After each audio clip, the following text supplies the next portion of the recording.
Yellow, what up, everybody? What's going on? I decided to stream early because I wanted to get off earlier.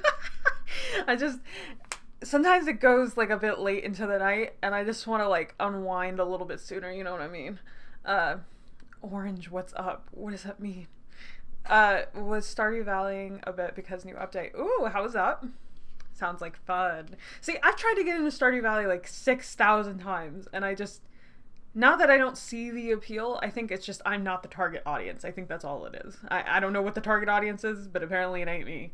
Somehow missed it. I love the soundtrack though, and I love pixel art games too. So, and I enjoyed Animal Crossing, and I feel like the overlap there is like you said yellow, hello, everybody. So orange, what's up? Okay, okay, whatever. Hi. um, fuck. What was I gonna say? Oh. The reason why I have the load up screen here is explaining what the stream title is all about. Look at this shit. Look at Into the Spider's Nest. What the fuck do you mean, Carrot? Huh? Am I gonna see a spider in this stream? Well, I'm just gonna already say trigger warning for arachnophobia. So if that's like a thing, get the fuck out, you know? Because we going in apparently. I ain't ready. Into the Spider-Verse, Madam Web. It's true, we were right, and it's coming true right before our very eyes. With some more Our Wonderland. I don't have really any theories. I listened back to the VOD. I feel like everything that I've said is still kind of being said, and nothing really has been confirmed. The only thing is that, like, Arc 5 is just a little bit more insane than I thought it was going to be. I don't know why I thought it was going to be, like... Maybe what it was is I thought it was going to take a little bit longer, just a little, just, you know, till it went a little off the rails, but nope, it just immediately, minute one, just trauma and hurt, and I feel like it's only going to get worse from here, so there's that. It went off right away, yeah, and with, like, the most lovable character being in the worst place ever, and I felt so bad, like, he deserves better. I got my bane of Anthropoids Enchanted Diamond Sword. Oh, okay, that's a Minecraft thing. Not me not knowing shit about video games. I'm just like, oh, that makes sense, okay. Okay. If the manor had felt large before, now it feels positively enormous. Every corner we turn reveals more and more hallways, and every hallway is lined with more and more doors. How does she even expect to use all this space? I mused to myself as I stick my head inside another polished den, this one with a crackling fire casting dancing tufts of light across the floor. It reminds me of my childhood as soon as I gain consciousness. Immediate trauma. That's so sad. I'm gonna trauma dump in chat. By the way, if I'm talking to this chatter a very specific way, he's my brother. It's not like I'm just talking to some stranger like this. Everything he's saying, I'm like, what the fuck are you saying? But that's sad. I'm sorry that happened to you. But we probably share a lot of the same trauma, so fuck it. Boy, try bullying strangers in chat confirmed. I'm in my bully era. I was wondering. I was like, damn. Yeah, I'm glad I clarified, because I feel like I'd rather a no VIP wild. VIP for fucking what, bro? You don't do anything. VIP for being here? This is like the second stream you've shown up to out of like since I started. Which, you know, no shade, thank you for coming through, but also VIP for what? Existing. Yeah, alright. Ban this man. Don't mess around. I got my mods in chat today. No, I'm just JK for now. I catch a sight of the adjacent window before returning my gaze to the hallway. Dark. Night already? How does anyone with this much space use it? Time out 2 seconds for being the superior sibling. There you go. Wait. Not younger isn't the superior sibling. That's a lie. Genza opens up a door to some kind of Iggy dorm rooms. Oh, 6 Iggies. I forgot about the fucking Iggies. It's all coming back. 6 Iggies glancing up in surprise at his intrusion. He balks and slams the door shut. I feel like we're wandering around 100 hallways already, and the most interesting thing we found was a signed copy of Moby Dick. Yeah, that was weird. That is weird. Why does she have that? Okay, whatever. Do you, Gidget? I'm not gonna shame you. I love that you totally missed my roast, too. I'm oblivious. Oh, the butt nickies. That's where I had to leave last time. I couldn't handle it. They're weird. They're really fucking weird. Great. I don't know if you were here for... There was one scene that was really weird, but funny. It was funny. Is, the Iggy's handed Genzo and Iggy, like, a little menu. And one of the menus was, like, Iggy services. And so one of, like, the copy Iggy's could, like, do stuff, you know? And Genzo was, like, his face went really red. And then, like, the real Iggy, like, snatched it out of his hand and was like, don't think about it. Yeah, stuff, you know? I'm not sure what this music. Lord, what is Gidget doing? Bad things. I'm not sure what we were expecting to find anyway. Some magical key that will make Gidget listen to us? Indeed, especially considering I thought we already had that key. Oh, being Iggy. I blink. Tilt my head to the side. We do? Genzo brings up a hand and flicks my forehead. You dumb fuck. I feel like I should be moderated. As you... Doppelganger... No, it's fine. I'm so... What? Automod. Automod, like, didn't like that somebody said old ladies in the chat the other day, but they let you say doppelgangbang? Okay. I guess Automod plays favorites. Gidget said I will build a redacted doll of Iggy. Uh-oh. Then... Hey, that's... But Genzo has already moved on, whistling under his breath as he rounds the next corner. Wow, we can't say DILF, but we could say gangbang criminal. No, for real. Like, Automod hates what women like. That's all that is. Oh, hey, we're back at the entrance. My irritation evaporates only to morph instead into hopeless frustration. That means we've walked around this entire place. I throw my hands out in exasperation, which startles the nearby Iggy standing watch by the door. We call it a night, then? Get ourselves some shut-eye? I scratch at my head, eyes wandering the entry hall. It looks the same as when we walked in, only yellower now that the light from the wall sconces is illuminating the space. I turn around towards the black stairs leading to Gidget's room. Is she up there now? What is she doing? I would actually really like one of those Iggies. They're really cute, even with the button eyes. Like, they are creepy, but there's something really endearing about them. Merch idea! Carrot, if you ever do it, I want a little Iggy. And I won't do weird stuff to him. I'll take care of him. I don't know why I need to emphasize that I wouldn't do weird stuff. I feel like that went without saying, but now it's suspicious.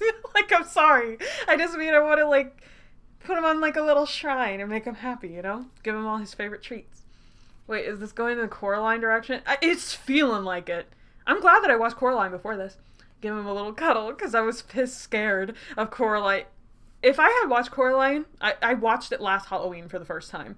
And I was 20 fucking 4. I still found it, like, scary. So if I was a kid watching it, I would have been terrified, I'm pretty sure. Yeah, Gray the mom. I've never watched that movie. Honestly, Gray, it's really good, but it is, like, freaky. Like, the whole thing's really freaky, so... the curlicue of guilt plays with my spine. You've done nothing but stifle me all my life, you and your graceless comments. If only I could talk to her. Apologize. Or something. Nothing I say will take back the things I've said, fix them. But maybe somehow. When I drop my gaze, I notice the stairs keep going downward, spiral continuing the past of the edge of the floor. Oh. Genzo wanders up next to me. There's a basement. Apparently. Either that or a portal to hell, which is funny, because I thought we were already there. I start slinking towards the stairs to peek over the railing, trying to catch a glimpse of the lower floor. It feels forbidden somehow. The background looks like brains. Are we in someone's brain? I'm paranoid already. It said into the spider's nest and we're descending and it's looking a little creepy and warpy. So, not even when we've barged into rooms or gotten in the way of the Iggies trying to go about their hurried task. But somehow, looking at those descending stairs, I can't help but feel this area is ruh-roh scoops off limits. I glance back. Genzo's just looking at me. And beyond him, I see the watchman Iggy rocking side to side on his feet, staring up at the ceiling as he bobs his head to some melody in his head. Ooh, what's he listening to? There's no one else in sight. He's like, Gucci gang, Gucci gang, Gucci gang. Can you fucking imagine? I return my gaze to the stairs, then nonchalantly stroll down them. Higgs! Genzo hisses before clutching his cap to his head and dashing after me, but I don't stop until I reach the bottom. Another hallway. Though this one darker, the wall is covered in deep red paper, and the sconces are spaced further apart, their flickering light casting long shadows across the floor. Genzo nearly rams into my back as he comes flying down the stairs after me. This is some Doctor Who shit. I don't know, but I'm gonna take your word for it. Jesus, maybe warn a guy before you just decide to go all Lupin the Third, would you? Nice. I was trying to be subtle. Subtle and you go together like my ass in those horrible Landbrook City bus seats. You try, but you just can't make it work. His gaze goes to the hallway. He blinks. It's 'cause you think, baby. You think just like me. This does look mildly promising, though, and probably going to get us killed kind of way. Come on, let's check it out. I start forward, down the hall. Raring to go as ever at the sign of agonizing death I see. We walk silently down the darkened corridor, our footsteps masked by the thick rugs.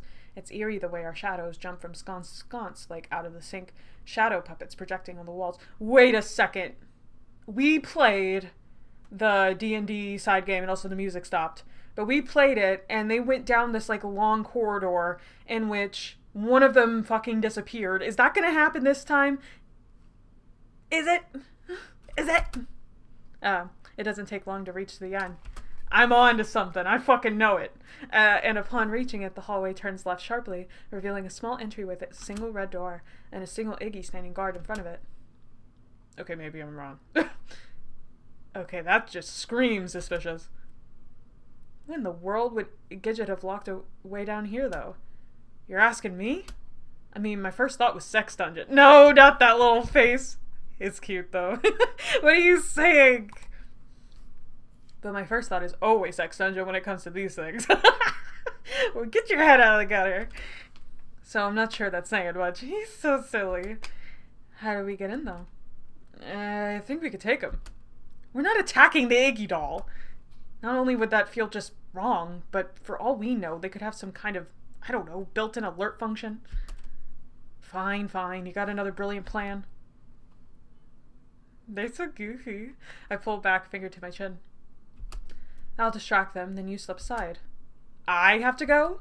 Well, we can't both go. What if we get trapped down here? This way, I'll be able to get you out if anything happens. Oh, you will? Mr. Allergic to Conflict? I'd like to see that. This elicits a laugh. I really don't like this plan. Come on, it'll be fine. I'll stay here until you come back out, then I can distract the guard again. Genzo rubs his chin, furrows his brows, looks at me. Fine, but only because I'm pretty fucking curious what's down there. He jabs his finger in my chest. But you better goddamn well stay right here, you hear me? No wandering off and getting yourself into trouble, as you are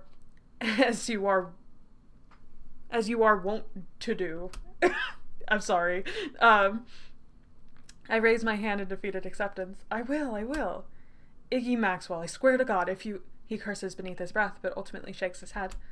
Thank you, Gray. That's so sweet. I didn't know it was going to pop up in chat, so that's really sweet. Not 20, the 40% to the goal. Oh, thank you. Whatever, just go do your thing. Distract the little button-eyed bugbear. Let's get that stream overlay. I am really excited about it. I don't know what it's going to be, though. I'll probably have to brainstorm some ideas. It just needs to match the profile picture. But again, thank you. So grateful. I don't know how to thank you in like an adequate way on stream. I'm nervous. I shoot him a playful salute that makes the corner of his mouth twitch, then peek around the corner. This one is pretty fancy. It was also like $13, and some other bitch probably has it, so I want to get a custom one eventually. But it is cute for what it is right now. The Iggy guard is still standing in front of the door. He's rocking from side to side, looking up at the ceiling, looking down at the floor, scrutinizing something on his wrist. This doesn't seem like it's going to be particularly difficult. Dono from LMFAO. I'm crying. That's so funny. I did not mean either. Thank you for bringing it to my attention. I clutch my hand to my chest with an over-exaggerated groan and go stumbling out into the middle of the room. The Iggy guard jumps back in surprise, going ramrod straight. Did he pretend to have a heart attack? Then comes rushing over. Oh God, the pain. This music. I stagger, half-trip, take another few fleeting steps, then collapse into a heap as far away as possible from the door as I can. Dilt Hunter 100, LVO. Don't forget the 100. That's true, my bad. I claw my fingers into the folds of my shirt, breath labored, a voice hoarse. I can see the light. The Iggy guard looks positively distraught. He slaps his hands to his cheeks, gazing down at me in concern. Please, help. I don't think I have it much longer. I reach my fingers towards him. Now he's pounding the heels of his hands to his forehead. I almost feel guilty. Almost. With a little wobble, he drops to his knees next to me, tentatively reaches towards my shoulder. Despite being made of buttons, his eyes are surprisingly emotive. Oh, and the look of sheer despair he's giving me is enough to make me feel like I'm actually dying. He pulls my upper half up into his lap, hands smoothly back of my hair. Okay, Iggy plus Iggy doll. Let's do it. Thank you, I eke out. I'm just glad to have someone here at the end. Big salty tears start streaming down Mickey's face. Oh my god! I have no idea where they come from. They're just there. And with a shudder jerk, he squeezes me and it gets his belly in a hug so tight I can't even breathe. Oh! I let out a muffled eep. We catch sight of the door just around the bony hump of Iggy's waist. Genzo has it open, but just standing there shooting me a look of pure, unadulterated bewilderment. I blink. What if you kill the doll, you kill yourself? Oh! That would be bad. Good thing they're cute. Iggy is so fancy you don't even know he's in the fast lane. Jerk my head in the direction of the door with a glare, then bury myself into Iggy's embrace with even greater fervor, letting out a series of throaty sobs. Only once I see the door close, do I pull back with a jerk. The Iggy looks at me. Oh no, we've betrayed him! I look at the Iggy. We stare at each other for a good 30 seconds. Then I bring my hands up with a shrug. Oh, guess I'm feeling better now. I laugh, push myself up to my feet, then walk stiff-legged back towards the hallway and around the corner. I don't stop until I'm well out of sight, my back to the wall. Not us giving that little Iggy doll trauma and then leaving. Just be like, lol, JK, just walking away. The poses and the music and the actual direction of these scenes has been incredible. Holy shit. My back to the wall and my heart beating out of my chest. I hadn't even realized how nervous I'd been the entire time. Heat of the moment, I guess. But now it's all rushing to catch up with me, and just for a few seconds it feels like my head's spinning. I want an Iggy doll too. I just stand there and breathe until my body finally begins to unclench. When I'm feeling semi-normal again, I chance a glance back around the corner to see the Iggy just standing in the middle of the room, brows curled in confusion. He brings a finger to his chin. Oh. Looking left, looking right. Then finally wandering back towards the door with a scratch of his head. He's just so confused. Mission accomplished then or something. Unless they report back to fucking Gidget, but whatever. I let out a sigh of relief. Now to wait. Wait. Of course wait. Really? My gaze wanders back down the hallway towards the steps. That's not why you came down here. That's not why you suggested splitting up. I bite down on my lip. You wanted to go find her. It's true. I want to talk to her. I need to talk to her. It might be the only chance I've got. And I've got to do it alone, something Genzo would never have approved of. Deep down, I've been planning this the whole time. I'm the only one who can fix this.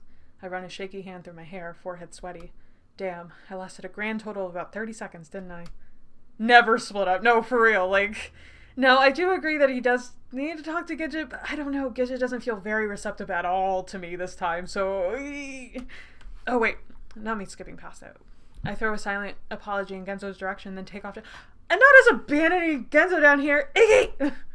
Iggy! Fuck. Well, that fucker probably lasted a grand total of 30 seconds. Oh, he knew. He knew. Oh. Leaving Genzo down here. Genzo scowls, lets his gaze wander his new environment. With the creepy dolls. I mean, the creepy dolls are in the shape of the guy he's been in love with his entire life, so it's fine. It'll be fine.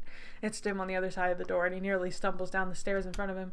He lets out a string of 4-letter words and throws a hand out against the stone wall to catch himself. Fuck this house, he swallows, clenches his jaw, takes a tentative step forward to seek out the next stair. It creaks beneath his weight.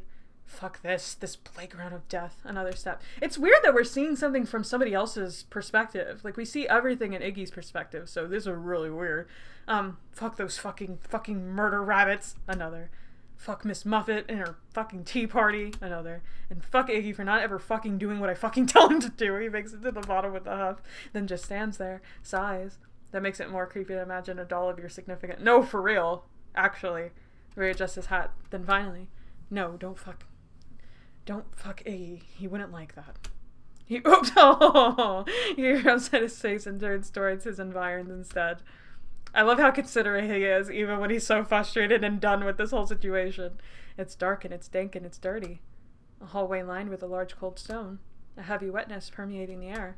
Something drip. I don't know why. I feel more scared that we're like in Genzo's perspective and saying things like, I want her to be okay. Something dripping off in the distance. And bars. This is where the spiders are! And bars punctuating the walls every 5 or 6 feet like cells in a fucking dungeon. He whistles beneath his breath. God damn, do I hate being right all the time.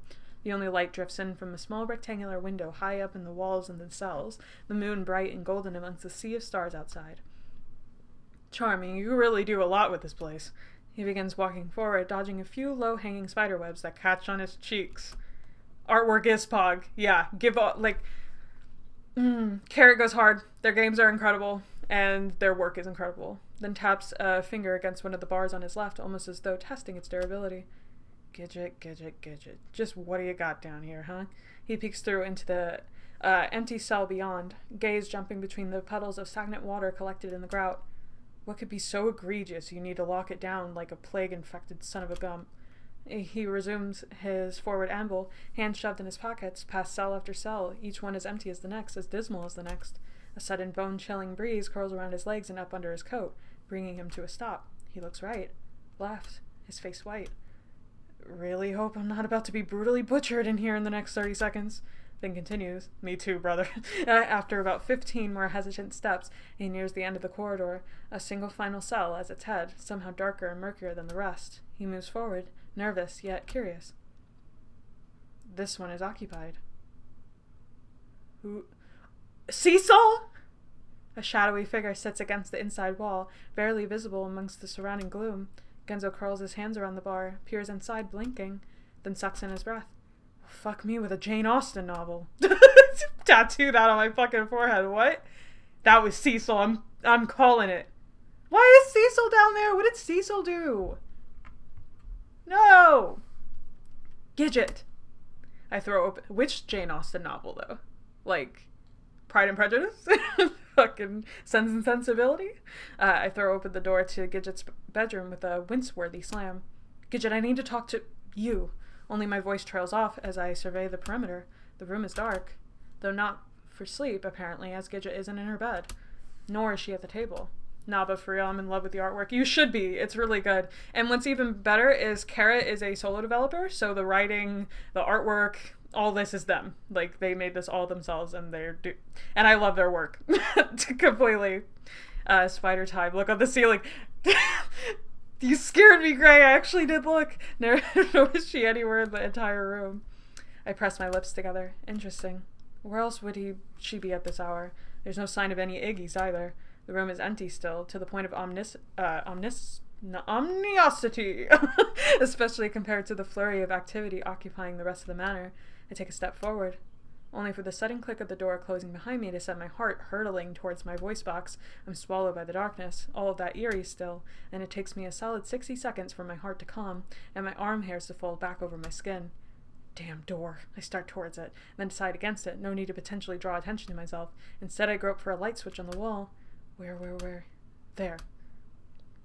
The room goes bright, a soothing yellow light, though it takes my eyes a few flustered blinks before my vision adjusts. I can see things better now, which does nothing except confirm the fact that Gidget is nowhere to be found. In fact, the bed doesn't even look like it's been touched.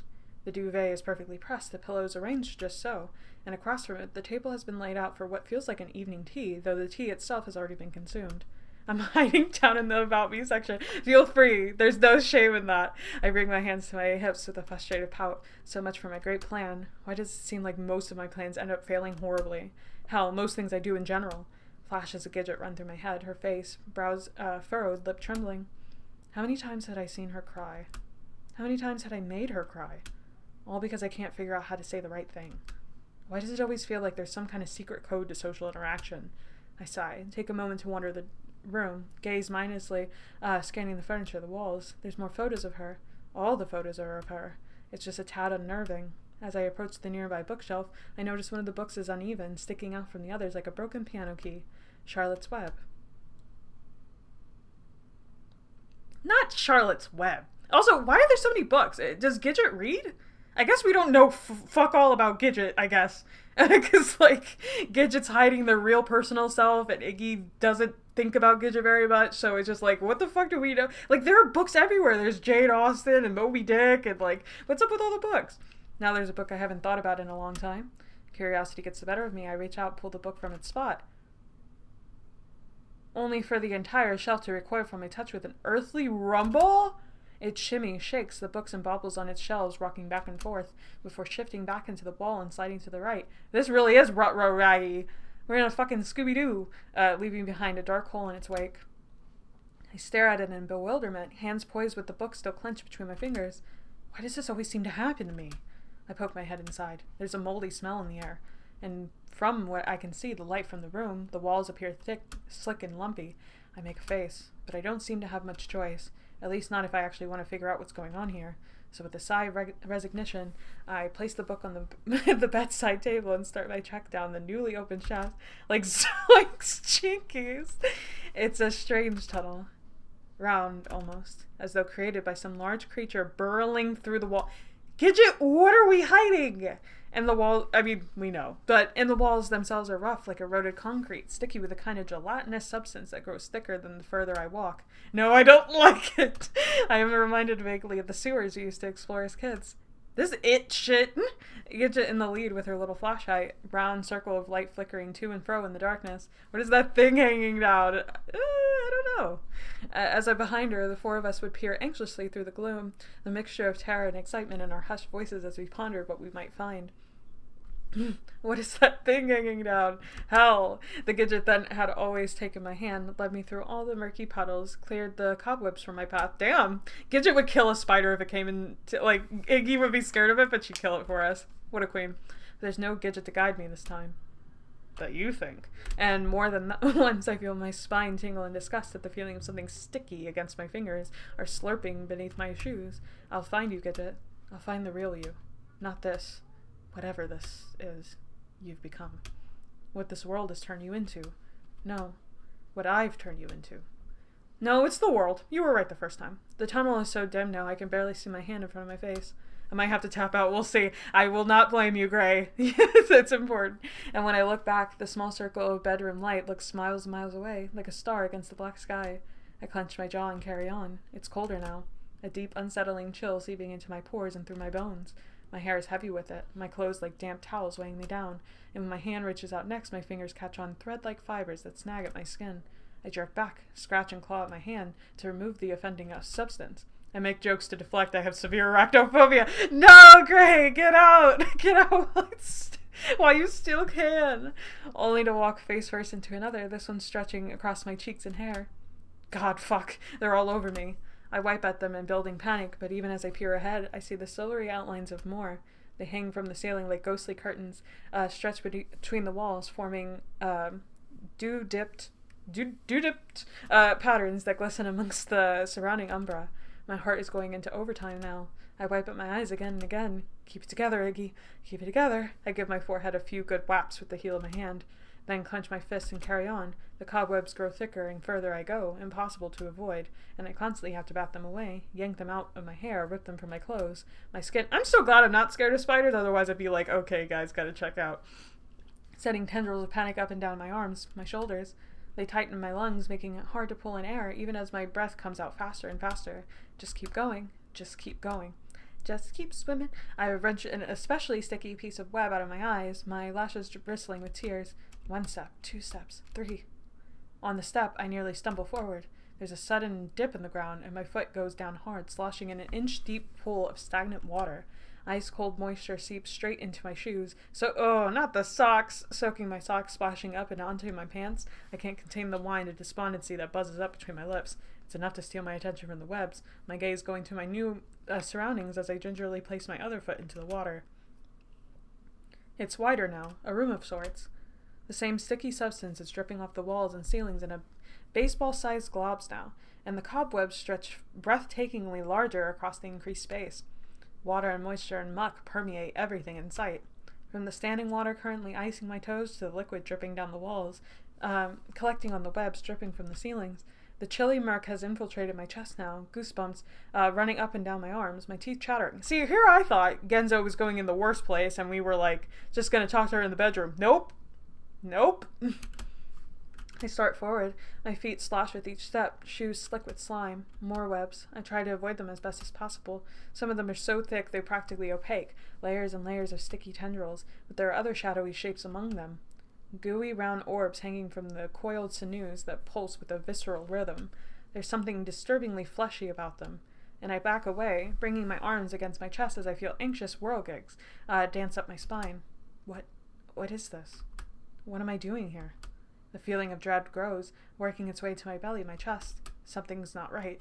Something's not right. But there's a large shadow just up ahead. A figure, bowed and shuddering, and my instinctive urge to move forward is wins out against my desire to retreat. Wow. Gidget? I don't know why I say it. How could that be Gidget? Why would Gidget be here? And yet some part of me knows even as the shadow stops, twitches, rises. Knows even as it turns around to look at me, eyes yellow and gleaming against the dark. Because this came out of someone's mind. Poor Carrot. Oh, no, for real. I'm so glad you said that, because every time I think about horror writers, I'm like, what is going on in there, dog? Are you okay? Carrot, are you okay? We can talk. It's okay. Oh, Iggy, you're here. Gidget, I came to find you. Let's get out of here, yeah? We were so fucking right, by the way. I can't believe it.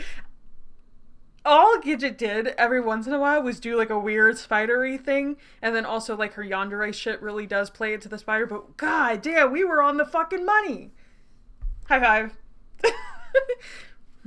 I see her head tilt, her eyes blink. Why would I want to leave? We don't belong here, none of us do.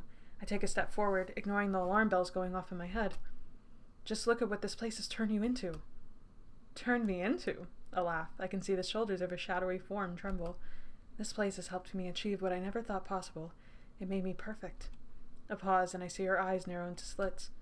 But you wouldn't understand that. You've never understood anything about me. Have you, Iggy?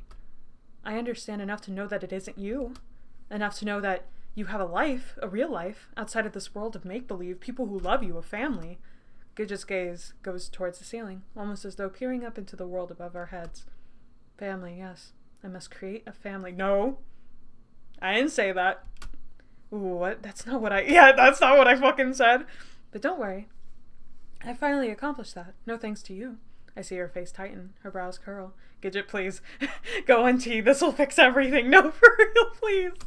I finally settled down, got in my house with the big yard, found someone to love me, to please me. Her eyes squeeze shut, almost as though in pain. Then she gives a little grunt, and I hear something splash into the water behind her. I take a step back in confusion, water sloshing against my ankles. Gidget, however, just smiles, reaches behind her, and when she straightens again next, she's holding one of those giant gooey orbs. Wait, are all these little spider things, are they just like the Iggies? Are they just the doll Iggies? Oh, it's a fucking egg. The same ones I'd seen hanging from the ceiling. It pulses like the Mandalorian. Yes, of course. It pulses and throbs at our arms, heavy and weeping as it drips thick sinews of muck across her skin and into the water. And now I have a family too. My mother would be so proud, Iggy. Oh no, fuck your mom, we hate her. The perfect daughter, the perfect woman, the perfect life. I see something squirming and wriggling inside the orb, almost like a tiny baby. Spider. Oh, she's a spider. Get it, queen. It's at this moment that Gidget moves forward, towards me, standing all the way up, taller and taller, and I see her lower half for the first time. It becomes mutated and swollen. I'm in hiding, no, don't worry. A giant fleshy abdomen poking out from the back of her purple dress. And from the spawn 8 titanic legs, each one thick and haired and sharp, so fucking sharp, cutting through the water like knives as she floats towards me. My eyes nearly bug out of my head. Back. I scramble backwards so quickly I lose my balance and go down with a splat. Bad day to be clumsy. My backside throbs from the impact, water seeping into my clothes, my hair. But still I can't pull my eyes away from the abomination monopolizing my vision. Gidget slips. I don't know why I found that funny. Curl up into a bone-chilling half-moon. I'll have so many children soon, once they hatch. I wasn't sure it would work, since I created them all. The dolls. But they did, Iggy. I can see tears glistening through the yellow glow of her eyes, and once I laid one, I couldn't get enough. I wanted more, a whole family, my family. That's the power of this place, the power to make your dreams come true. Gidget? I can barely find my voice, my breath trembling on my lips. What have you done to yourself? Her lips twitch. Then I see her eyes snap back into sharpened focus. I see. This still isn't good enough for you, is it? I'll never be good enough. Is that it? She takes a menacing step towards me, long segmented legs clicking with the movement. That's not what I... No one is good enough for you, are they? This brings a smile back to her face, and for a moment her gaze goes unfocused, hazy. You're just like my mother. A laugh as though she's watching something humorous play out on her eyelids. Stupid bitch of a woman. No, real. No, you're real with that one, though. Then her eyes snap back towards me. Stupid bitch of a man, unable to fuck the woman of his dreams.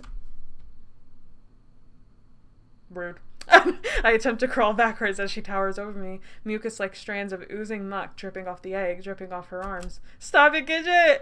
But it doesn't matter. I don't need you anymore. A giggle. It starts as a tiny trill inside her throat that grows and grows before bursting out of her lungs. No one needs you, because you're nothing, just a broken doll beyond repair. Why waste my time trying when I have countless replacements, She holds out the egg, and one of the pulsing sinews dangling from the ceiling latches onto it, curling and coiling around the glutinous mass. But don't worry, I do know something you'd be good for. Not the yandere thing again. Free of the egg, she brings her hands to her cheeks. Grin stretching hungrily as she peers down at me. God, the Charlotte's Web book feeling crazy. My babies will need food when they hatch. And I'd love to give them something fresh. Something in this must finally ping something in my brain, because in the next second, I bolt. I twist backwards. Sorry, I was jamming to the music. Heart beating in my ears as I scramble to my feet, water splashing, shoes slipping. Then sprint towards the exit. So fast I barely have time to dodge the hanging webs, running. But before I can so much as near the tunnel, Gidget is there. I don't know, she kind of looks cool. It's like, she's scary, but she looks cool too. They're huge and looming over me like an impenetrable wall. She's fast, extremely fast. Faster than anything I could have imagined. Spiders are known for being fast. I spin back around, feet nearly sliding out from under me as I change direction. I don't know how this is going to resolve itself, but fuck it, we ball. Willing speed, willing control back into my floundering legs. Where are you going, Iggy? Her voice sings behind me. Wouldn't you like to see them when they hatch? I bet they'll have your eyes. No, they'll have buttons. I go careening back across the room, slipping and sliding in the slop, batting my way past the rows of glowing, throbbing eggs. There has to be another way out. There has to be something. But Gidget's already in front of me again, like a cat in the night. She moves so soundlessly I can't even hear her, only jump backwards as her glowing eyes jump out at me from the darkness. Just think of how you'll be helping them, giving them the nourishment they need to grow and thrive. Then you could be part of them forever, part of my family. I half trip this time as I scramble back towards the opposite wall. I can barely hear, barely see, barely register anything that's going on around me. Simply screaming at my legs to keep moving, keep powering through the murk and muck. A flash of something to my left. I think female spiders eat the male spider nourishment after procreation, actually. They do! Like, that's a thing of nature. Exactly. I dodge right. And normally I would say slay, but I like Iggy. I do a little hop skip as I narrowly avoid a hanging egg, then catch sight of the tunnel entrance again out of the corner of my eye. I'm close, and the coast appears to be clear, but even as I twist towards it, the momentum of my previous dash keeps me sailing forward, and before I can stop myself, I go flying into an especially thick cluster of webs. Fuck. I attempt to pull away, jerking my hand forward and free of the offending fibers, but there's another right in front of it. The thick tendril wench and coil themselves around my wrist. Actually, while I was so on the money with Doctor Who earlier, this happened in the Christmas special one year. Did it really? What the hell is Doctor Who about? I mean, it's like time travel, right? And I know they have this like creepy angel statue things. That's like all I know. That's all I know. And they have like a new Doctor sometimes. It must be funny hearing somebody who knows nothing about it talk about it. Sticky and tough between my fingers. I twist, tug. Yeah, there was a spider woman wanting to birth her children from the center of the earth. It has my shoulders, clinging to the cloth of my shirt, stretching as I heave and strain, but thick, too thick, refusing to break, and instead wrap itself tighter with every wriggle, so the doctor had to stop her. I try kicking, try wrestling and bouncing and flailing my feet, but that just exposes my legs to the sticky threads. Iggy bug, and soon even my knees and ankles. I mean, it's about tea and portent. Okay, you kind of ate with that, I'm not gonna lie. We hate the British in this chat. That's mean. That's mean. I'm sorry. If you're British, come back. I didn't mean it. Limbs thrust out at awkward angles as my body sags, suspended in the air above the water. Tears spring to the corners of my eyes as I continue struggling, continue squirming, but nothing happens. Works. I'm completely and hopelessly stuck. It's okay, Iggy. I knew you'd be here. I hear my heartbeat in my ears as I hang there. My head throbs with it. Panic rushing up from my belly to send searing flashes of acid across the back of my tongue and throat. Oh, did someone get himself stuck? And here I was having so much fun with our little game. I hear her approach first, the gentle splash of the water, the clicking of her legs. Then her eyes appear out of the darkness, gazing down at me, feeding on me. But all good things must come to an end, I suppose, and all that exercise can't be good for the babies. Gidget, the tears are coming freely now, linking down my cheeks to pull in my ears. Average sane woman. She's been through a lot. She's going through some stuff, okay? Like, she'll be fine. Gidget brings her hands to my jaw, cupping my chin. You've gotten yourself tangled up pretty good here, haven't you? She smiles, tilts her head. Gidget, my voice cracks, throat thick with phlegm. I'm sorry. Her brows it's kind of hot. Not gonna lie. It's the two types of people in the world. That was so funny. It made me drop my water bottle. I'm sorry for everything. A frown. What do you mean? Swap out with me, Iggy. I'll take one for the team. Tag again. I clench my eyes shut, jaw tight. And when I open them again, a fresh veil of tears shimmers across my vision. All the things I said, I didn't mean any of them. I was really fucking awful to you. Gidget says nothing this time, just staring down at me. Her eyes unblinking. I liked you just the way you were. Loved the things we did together. But I was jealous. I said horrible things to you, made you feel like something was wrong with you. My voice shudders. But there's nothing wrong with you. There never has been. I like you just the way you are. I blinked through the water, sending another cascade down my cheeks. It was me who was wrong for ever making you feel that way. Gidget's eyes begin to tremble. I'm so fucking sorry. The room goes silent. Still, I feel Gidget's thumb quivering against my skin. Oh, Iggy, she says, her voice catching in her throat. Only in the next moment, a searing pain rips across my right shoulder. Oh no! And I let out a honestly, it lulled me into a false sense of security, and I let out a strangled gurgle of pain, eyes shuddering in their sockets. Gidget's leg. One of them has stabbed straight through my shoulder. Gidget grabs a chunk of my hair in her arm, hair in her hand, wrenching my head backwards with a delighted grin. That was such a moving soliloquy. She jerks the tip of her leg in further, stretching the opening and sending firework jolts of pain up and down my chest and arms, burning my brain. Are you really that conceited? She tilts her head to the side, poring over me hungrily. That all you had to do was apologize, give your little sob story, shed a few tears, then that would somehow fix something? I mean, I don't know. Another thrust of her leg. Well, newsflash, cherry boy. This world doesn't revolve around you. No! I dropped my earbud. How did this happen to me? Not the squeaky chair, too. Ma'am, it was actually a monologue. 2 people were on stage. That's true. That's true. Got her ass. Got her with the theater nerd shit. I spasm, sputter, drool bubbling between my lips. It hurts. It hurts so bad. Fuck, it hurts, yeah. Every one of my nerves feels like it's on fire, exploding across my shoulder, ripping and tearing across the muscle. Gidget cocks an eyebrow in disinterest. Oh, I'm sorry. Is this too sexual for you? Then grins. It is quite erotic, isn't it? The way it slides in so easily. This shit rated porn! Like, what is this? She pulls her leg. Somehow she always manages to make it sexual. Gidget, stop! Stop! Then shoves it back in even harder. The impact sends spasm through my body. A 30 cry, not that emoji. A 30 cry past my lips, and I bite down hard on my tongue, the taste of copper flooding my mouth. I guess I ended up getting to fuck you after all. How poignant. A giggle. I did say it already, didn't I? All the different things I'd love to do to you, my cute little rabbit. but also something her being penetrator and being in control. She's grinding her leg into the hole now, retching it back. How are we getting out of this one, boys? Sending the mottled splatters of blood up and down my neck, my chin, my cheek. My vision is starting to go hazy, fading in and out, consciousness like a ticking pendulum. But tonight isn't just for you anymore. She leans down, her lips against my neck, smiling. Is she gonna bite? Smiling. Tonight and every night from now on is just for me. Yeah, I knew it! Her lips part and I feel her teeth on my skin, pointed and sharp. It's just like, I don't know, it's such part of her theme and her twisted need for control and stuff. Yeah. Pinpricks of pain as they press into my throat. Mistress! Cecil! And Genzo probably. Gidget pulls away with a jerk, her eyes going wide. See? I see Gidget visibly twitch. Cecil! She finally hisses. Cecil! Yeah! I fucking knew it! And Genzo in tow. How cute! Indeed, it's her cantankerous servant.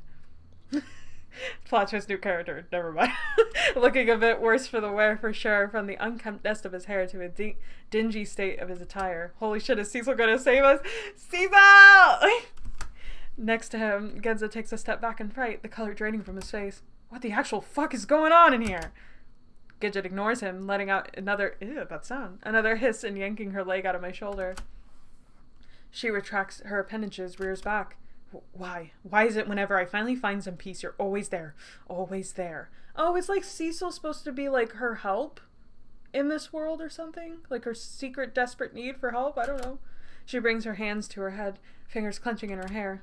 For once, Cecil cocks a smile, and he brings a hand to his chest with a sardonic flick. Because I live to serve. Okay, Cecil? I'm so lost. It's okay. It's more fun this way. This just sends Gidget into an even greater rage. Don't start on episode 4, ladies and gents. Nope. All the VODs are on YouTube. Don't worry. Get out, get out, get out. You will not take this away from me. This is what I want. This is what I've always wanted. She lashes out with her legs, sending a spray of blood, my blood, out across the room. A thin line splashes Cecil's cheek, and he glances down at it with a wince. Interesting. I don't remember anything about hatching a nest full of arachnoid infants from your list of childhood dreams. Gidget shrieks, then leaps. Cecil! Cecil goes darting out of the way, rolling through the water as he avoids Gidget's threshing limbs. When he pushes himself back up to his feet, he's got a knife! He's got a knife! It backs up to his feet with a tiny grimace. He pulls a kitchen knife from inside his vest, wielding it in front of his face. Did we ever establish who Cecil is in this world in another chapter, by the way? We have not. We just established that Cecil... The only thing we know about Cecil is that he serves Gidget. And Gidget was like, I don't know, I needed something, and he was here. And he just serves her. So I am thinking it's like a subconscious thing. Maybe he's like a real person in her life. I speculated it could be like an agent that she's going to have in the future or something. Because she... I don't know. I have no fucking clue. But I'm happy he's here. Giga Chad Genzo takes this moment of distraction to run towards me, his face whiter than white, his eyes straighten. This music going hard. Fuck eggs. His gaze goes from the gaping hole in my shoulder to my tear and snot-streaked face. He brings a hand to my forehead, pushing back my sweaty bangs. Stay with me, okay? I'll get you out of here. Then he pulls out a similar knife from his pocket. Everybody's just got a knife!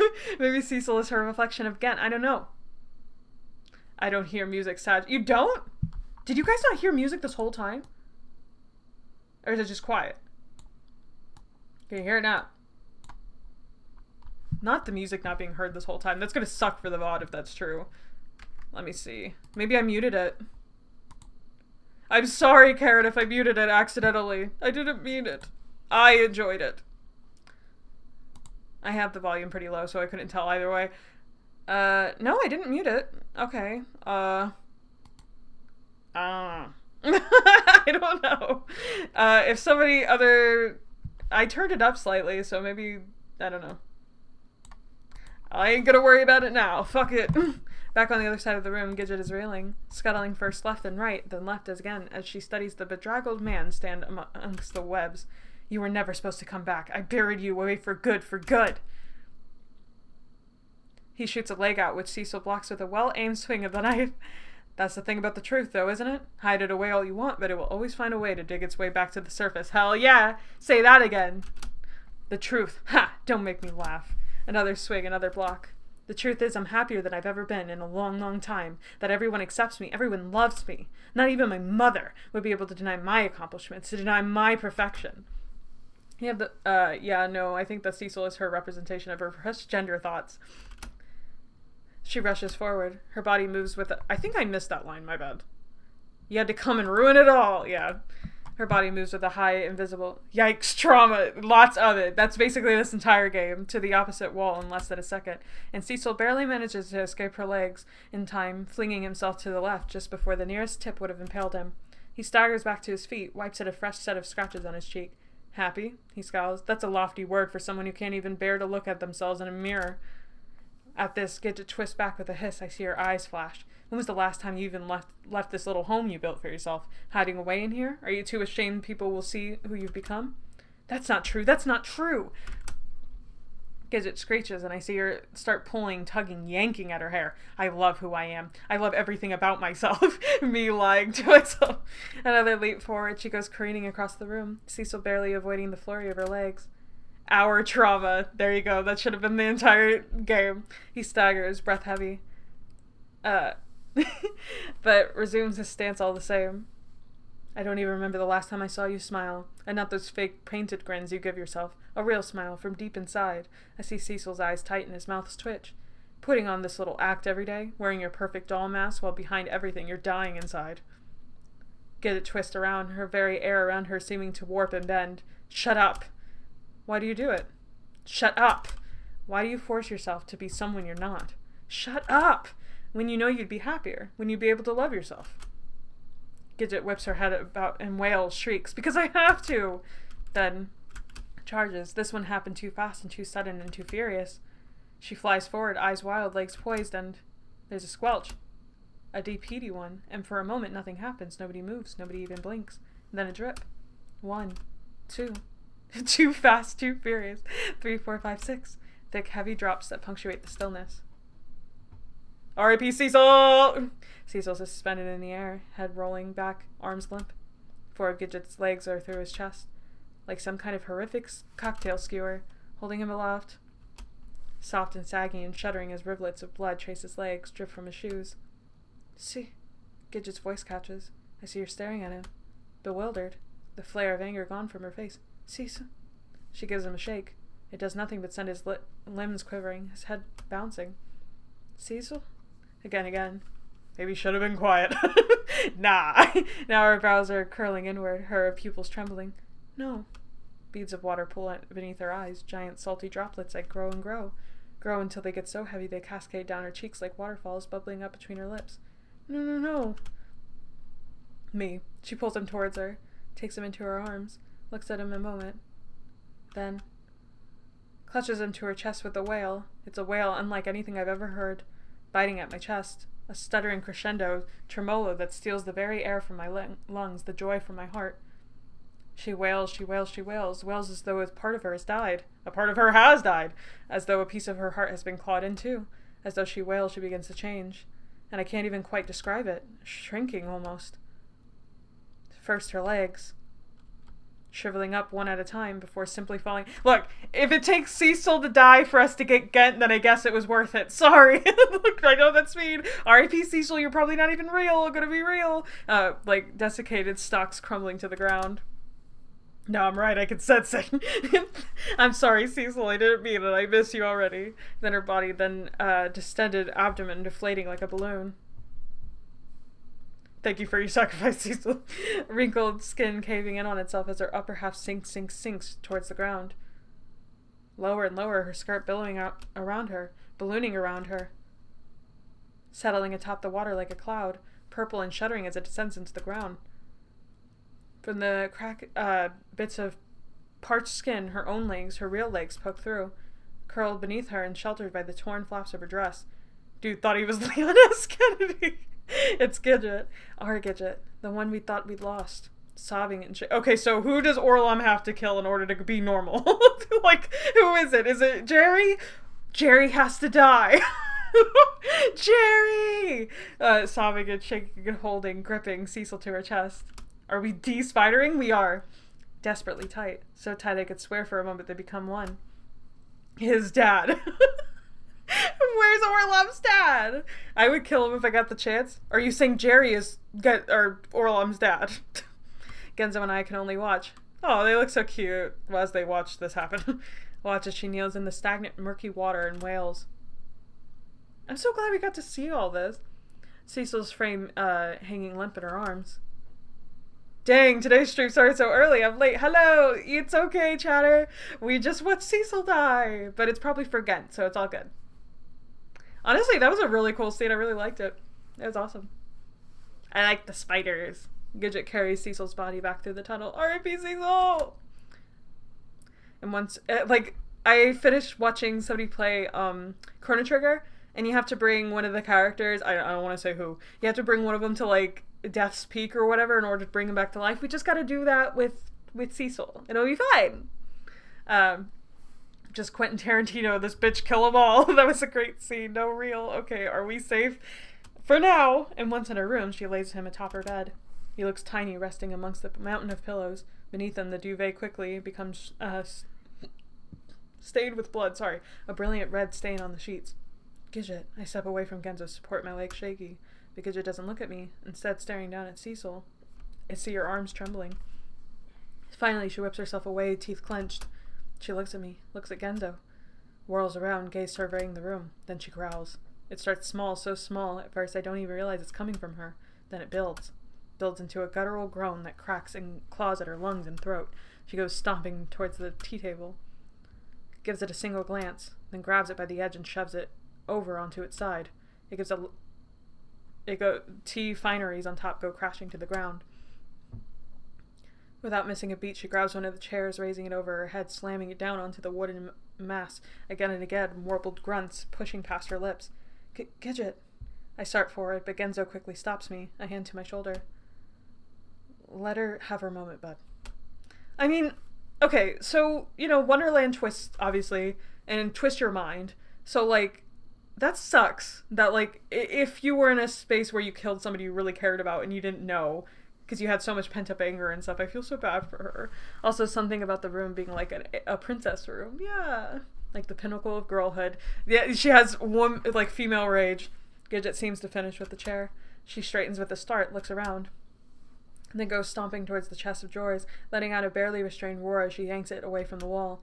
It slammed to the ground, drawers half open and spilling clothes and gold-tinted accessories across the floor. Now to the armoire. She flings open the doors, grabbing fistfuls of clothes, fine laces and dresses and blouses, and ripping them from their hangers, throwing them to her feet, tearing at the fabric. She pauses there for a moment, just standing amongst the chaos of clothes. Was Cecil supposed to be how she wanted to look, I wonder? Her fists are clenched so hard I can see her arms quivering. Then she takes off again. I'm not even sure if she knows where she's going this time, but mid-tirade she spots the mirror on the wall. She punches it, stops, looks at herself, then her face crumples in on itself. No, she's gonna cut her hair! Cut the hair! Cut the hair! Me too, you were when we were kids and you teed me off. No, actually! This is my brother in chat. And when he would get really mad at me as a kid, he would go into my room and destroy my shit. I think that's Cecil's representation of the gender identity she's repressing. Absolutely. With the scissors, oh my god! It's all coming together! Yeah! A fresh wave of tears from deluge down her cheeks, and she brings her hands to her forehead, palms slapping against the skin. And her destroying the dresses in the feminine bedroom? Gray, you fucking got it, man. You're locked in. She spins with the sudden whirl. Is he rejecting her femininity to be who she really is? Yeah. Makes a beeline towards the desk. Rifles desperately through the drawers. She is Cecil now. I fucking got it. I'm locked in. Rifles desperately through the drawers. Then emerges with the pair of scissors. And marches back towards the mirror. She stands there, staring, then lets out a guttural cry of desperation, eyes going sharp, and starts the cut. It's patchy and jerky and erratic. I'm so happy right now! 1 chunk, 2 chunk, 3 chunk, 4 chunk, She clenches her fingers around one clump another and chops giant swaths of it that float to the floor. I love this trope in media, though, when they, cut their hair. It just feels like they're, taking it back, you know what I mean? More and more, until a gold pile has formed at her feet. Emo face unlocked. Oh, that hair. All those cloying honey tangles. God, I'm so glad that my gender identity revelation didn't come with turning into a spider and killing a man. Character development haircut. Nothing more than a nest of cruel memories finally released. She doesn't stop until it's above her shoulders, tufts of it sticking out humorously in unkempt cowlicks, but that doesn't seem to be enough, because then she starts on her dress, yanking and tearing at the bows and lace, snipping away. I just love that Iggy and Genzo are both watching, just let her do her thing. We'll be here when she's done. God pulls up her skirt, ripping the fabric between her fingers. Gidget! She stops, her hand trembling. Then turns to me, water quivering on her eyes. She sniffs, drops her gaze, and lets the scissors fall to the ground. I need to be alone for a bit, she finally says, voice so small. Of course. I feel Genzo's hand on my wrist, gently urging me towards the door. Come on, Eggs, we'll regroup in the morning, yeah? Aw, get her to a hairdresser! Orlov could help. No, we can't. We're not gonna talk about how she just the main character is a spider and left him there and she's upset. The nerve. Wonderland turns you into a bad place. She beat Wonderland. Wonderland twists your mind and makes you evil. So she was evil, but that's not the real her. You know what I mean? She's back. Yeah, well, they all do very fucked up things, that's true. We just be doing crazy shit in this bitch, and then we leave. I don't say anything, but let myself be guided from the room all the same. I throw one last glance at Gidget, her gaze still pointed downward, before Genzo pulls the door and shut behind us. I don't know what to do. We hate Genzo, so that is a thing we did at least once. Maybe twice. No, twice. What to think? To the point that I find myself incapable of forming words. Okay, but where's the Mad Hatter? She was the Mad Hatter, and now she's gone. To the point that I find myself incapable of forming words, so I remain silent. And Genzo leads me down the stairs, gentle in the way his fingers tug at my wrist. The Iggy dolls go into a panic once we reach the bottom, fretting over us, fawning over us. Oh, they're still here! We can take the Iggies into battle, and then we can, kill Orlom. I'm just joking, not kill Orlom, but we could kill the rabbits. It's all coming together. I thought Orlom was the Queen of Hearts. Yeah, I think Orlom is the Queen of Hearts. And then, obviously, Iggy's the rabbit, and Genzo is there. We love him. He's a loyal knight. I don't know what their roles are, to be honest. And I'm led immediately back to my room, where a set of dolls tends to my wounds, cleaning, stitching, gauzing it, all while I stare off at the far wall in my mind somewhere else, somewhere far away. Over the rainbow. As they finish and start to leave, I notice Genzo peeking in through the open door, his face clouded with worry. But he eventually lets his gaze fall, and when I blink and look back, he's already gone. The room is quiet and dark around me, somehow pleasant yet unbearable at the same time. And when I hear soft pitter-patters against the window, I glance over to see it's raining. Oh! The water running soft rivulets down the glass pane. Actually, I think I asked this to Carrot on Tumblr once. Other than Orlom being the Queen of Hearts, there aren't direct analogs. Wow! I mean, that's fair, but I also was when I think it was the only thing is Gidget had that little tea party thing, and then she had a big hat, so that was the only thing that made it feel Mad Hatter. But I guess that was just a fun little illusion more so than an actual analog, like you said. The water running rivulets down the glass pane. I sigh and let my eyes flutter close. Tired. I'm unbelievably tired. It doesn't take long before I drift off to sleep. We got Gidget back! I'm so happy. Even if a bunch of sad stuff happened, I'm happy for that, okay? I'm sorry, I would sacrifice a lot of bitches for my Gidget. I'm gonna be real.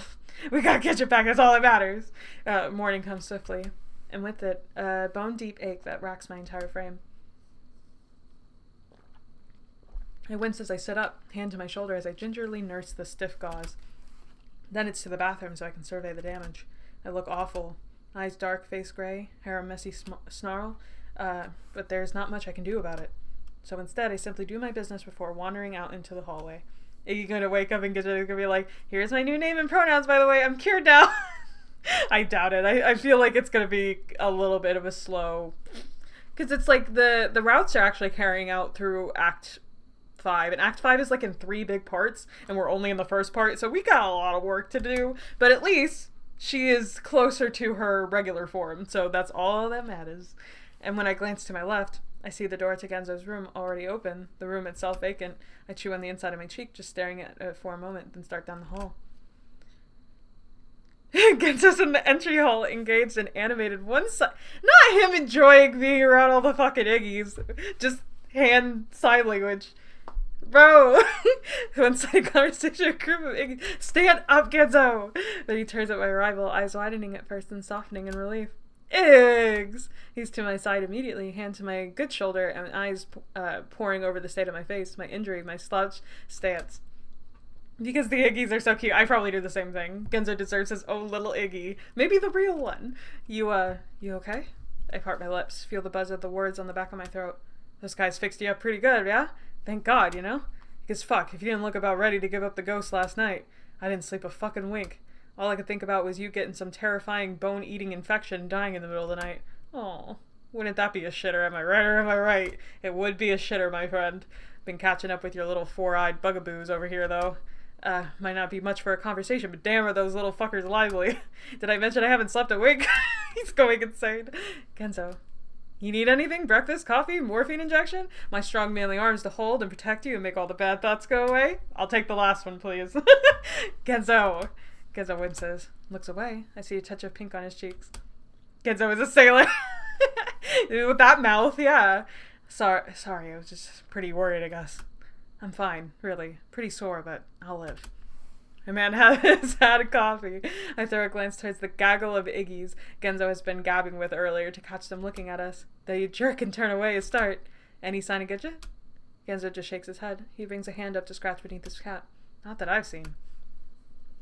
Joy in chat, I have a serious question. I have a serious answer, probably. Though, should I order wings or cheese sticks for Papa John's? Wings, bitch! Wings! And then cookies or brownies. Can't go wrong with a cookie or a brownie, but I say brownie. Me and Gray. See? Written in the stars. So it's supposed to be wings and brownie every day. Dude, I'm so hungry right now. Though a few of cotton tops have already been up here. Busy little broad beans that they are. Handshake emoji. My eyes go instinctively back to the stairs, even as my mind attempts to keep me from relaying the events from last night. Yeah! Chatter to secure it in, to lock it in. No, too soon. I need to keep my head clear. There's still too much that we need to do here. Hey, we got Gidget, and I don't think fucking Orlom can stand against Gidget. We got this, bitch. We got this. Letting myself succumb to the rapid-fire series of trauma-inducing assaults on my body, and psych this seasoned version of our Wonderland has afflicted upon me, will only send me running back to my room with the door locked tight. I'll face it. Later. We should figure out what to do next. Damn, you move fast. I just would rather not be here any longer than we have to. I can't blame you for that. Every second we're here is another opportunity for this place to fuck us up. He emphasizes each word with an empathetic poke of his finger against his palm. Fuck it up. I cringed, bringing a finger to my chin and thought, it's obvious what we're supposed to do next. Not only because it's been where we've gone next every single time we've taken this goddamn plunge in purgatory, but also because by the time we reach that cabin, we all need to be there. I don't know how I know this. I just know. An important decision needs to be made here before we can move on, before I can move on. Promise me that no matter what happens, you make your own decisions, yeah? For yourself and not for anyone else. I'm not sure why those words spring back into my head. The thought sends a nervous trill up and down my spine, stirring my bowels. I shake my head to ward them off. I guess we need to cross the lake then, I finally say, gaze going towards the door. We can't. Oh, she's here! Oh, the real Iggy also does the finger against the chin pose, like the Iggy dolls do. Oh, they're so cute. The sudden voice nearly sends my heart into my throat, and I spin around, fingers curled into anxiety-taut claws. Hello, sailor! We back, baby! We back! Yeah, all the spiders were worth this. I'll take 10 spiders. I don't give a fuck. I don't give a fuck, dog. This is mine. I love them. Fuck you. Why am I so angry? Why do I like them so much? I just do, okay? The lake's turned into acid. No boats can get across. It's Gidget. Only somehow in my heart, I know it's not the same Gidget as before. There's something different about them. About the way they stand, the way they carry themselves. More confident. And quite handsome, too. Hell yeah! Hell fucking yeah! Say that again! Roll the tape back! I'm so mad! Because they are babe and their character is great. I'm so happy. And quite handsome, too. Hell to the yeah! Sorry. I found my cheeks going hot in spite of myself. Same! I'm so fucking red. And as I stand up a little bit taller, Genzo looks similarly affected next to me, both of us just staring at them. What? Gidget averts their gaze, suddenly shy. Nothing, just... I run an awkward hand through my hair. We have always been Gidget-filled. We have, and we deserve Gidget more than anybody, because we love them. Way before everybody else did, okay? Where are their parents? Home. Honestly, Gidget's dad can stay. Gidget's mom can fucking get lost, kick rocks. I run an awkward hand through my hair, then simply smile. Good to have you back. Good to have you looking like a snack in a suit. Hell yeah, Genzo! Genzo, I smack him on the shoulder when elicits a wince. Gidget looks about ready to die from embarrassment.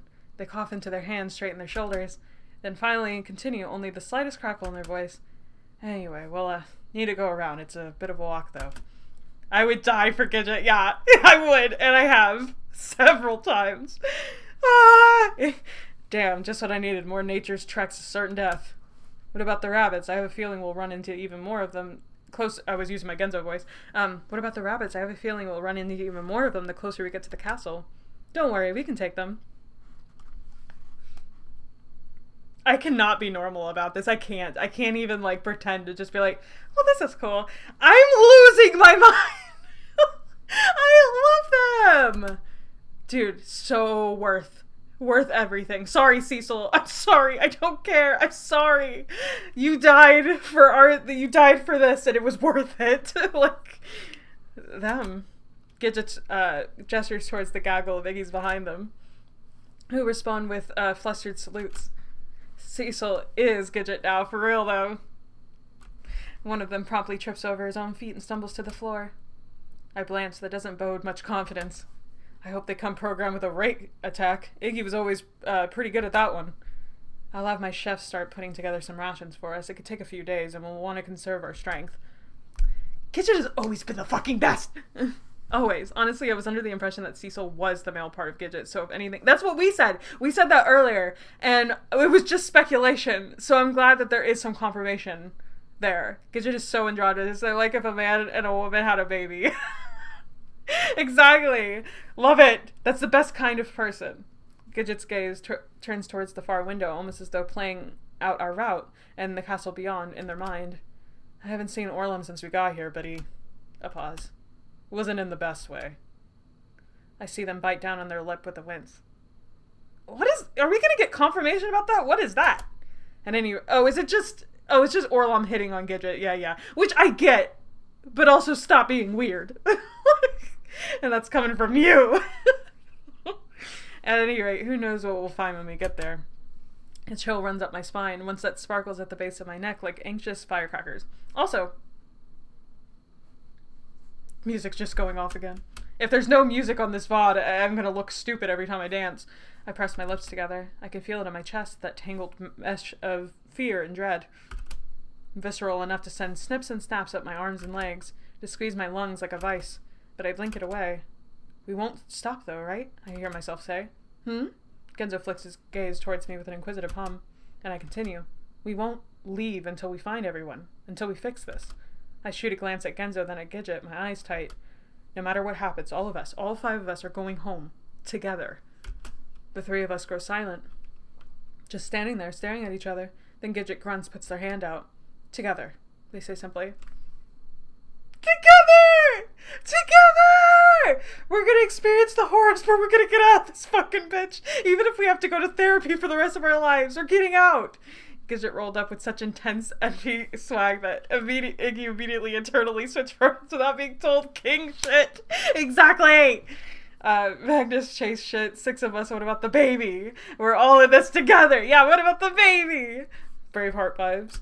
Together! Next to me, Genzo sighs, long and deep and just a little bit gravelly. Fuck it. I'll make sure he even gets out of this.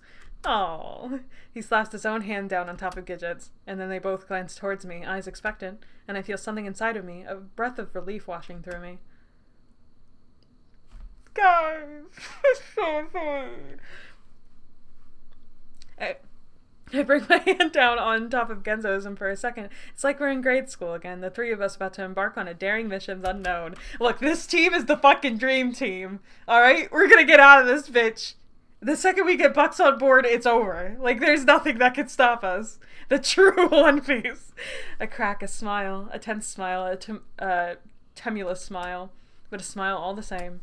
I'm so normal about the together! I'm so happy, dude. This is what I fucking wanted.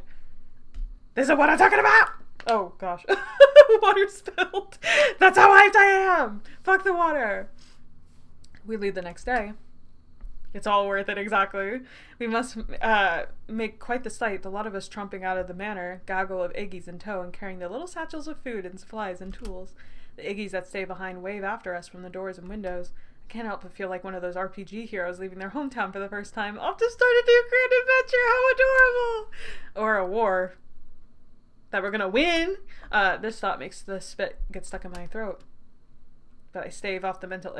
Like, we got the hottest people with us. We fucking win. Who needs Orlam? I'm just joking. I love Orlam.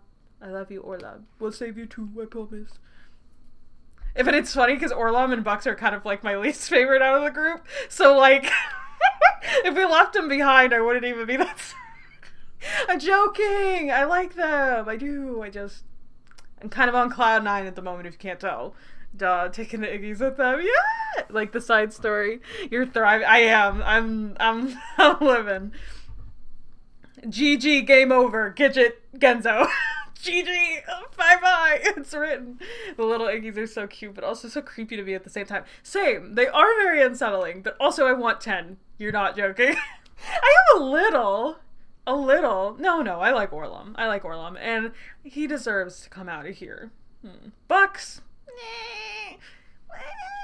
I mean, we'll see.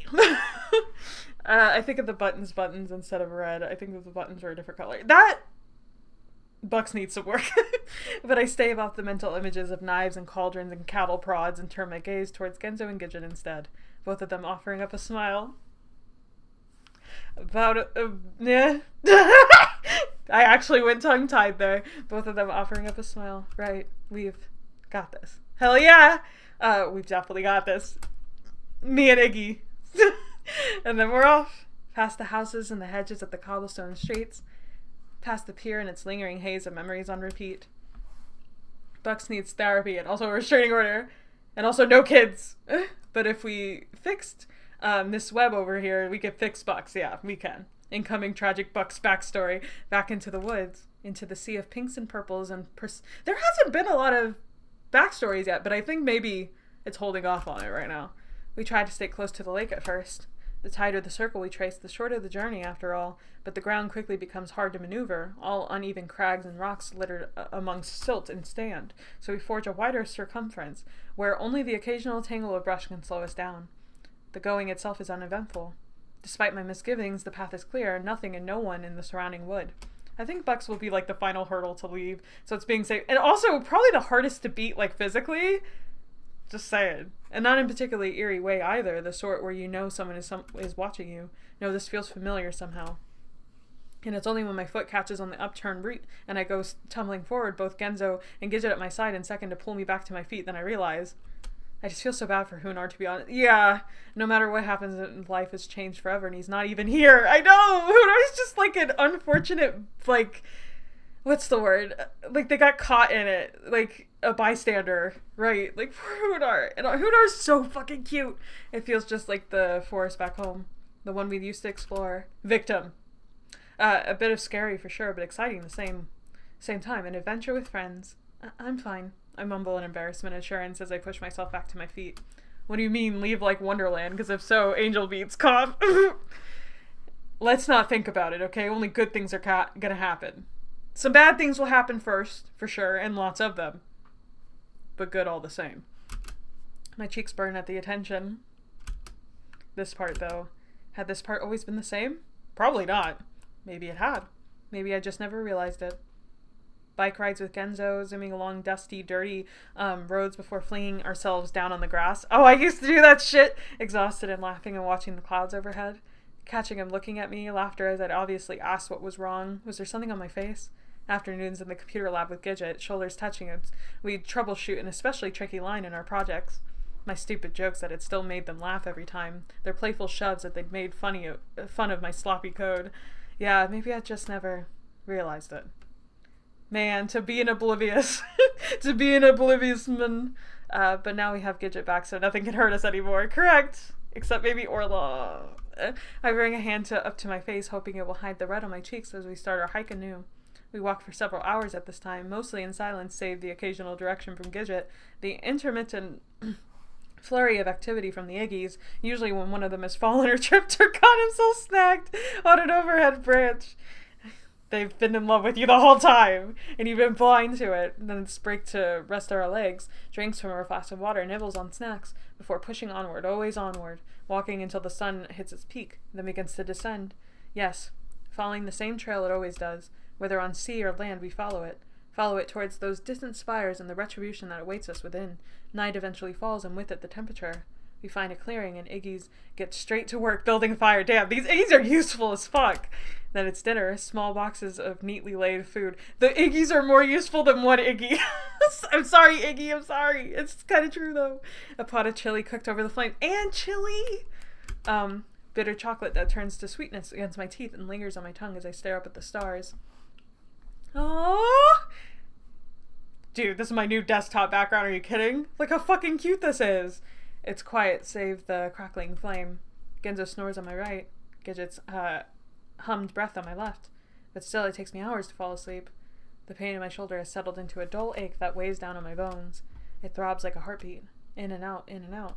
It makes my brain thrum. Makes my already tingling anxiety crackle in my chest. But I try to concentrate on other things. The warmth of the fire. The feeling of security from being sandwiched between my friends. The seed of hope I try to keep tended in the folds of my heart. I bring a hand up to trace the rough pattern of the gauze. It's a wound I deserved, maybe. A wound that will never quite heal. A reminder to myself of what I'd done, the things I'd said. How many more wounds will I endure before we bring the story to its conclusion? Fuck, a lot. But, you know, it'll be okay. I sigh and let my eyes flutter closed, then finally drift off to sleep.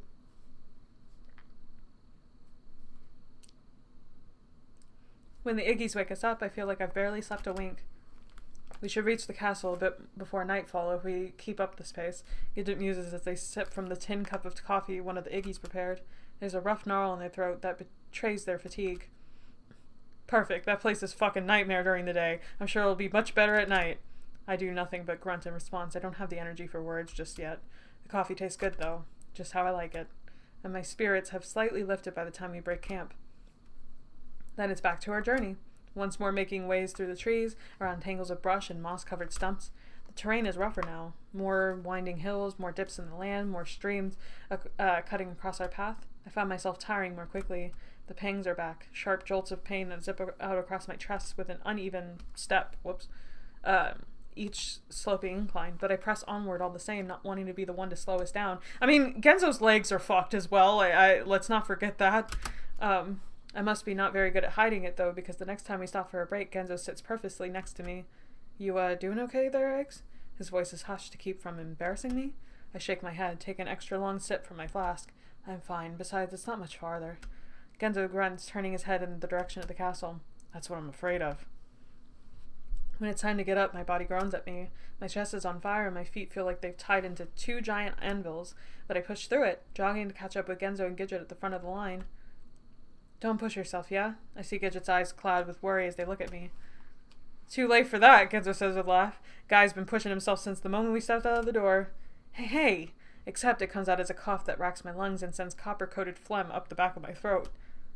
Am I wrong? I grumble something about giving me a break as I wipe up my mouth, and then we're off. A bit slower this time, I notice. Oh. High noon! It turns to afternoon, turns to evening. They're so cute, giggling, kicking my feet. Worth the spiders.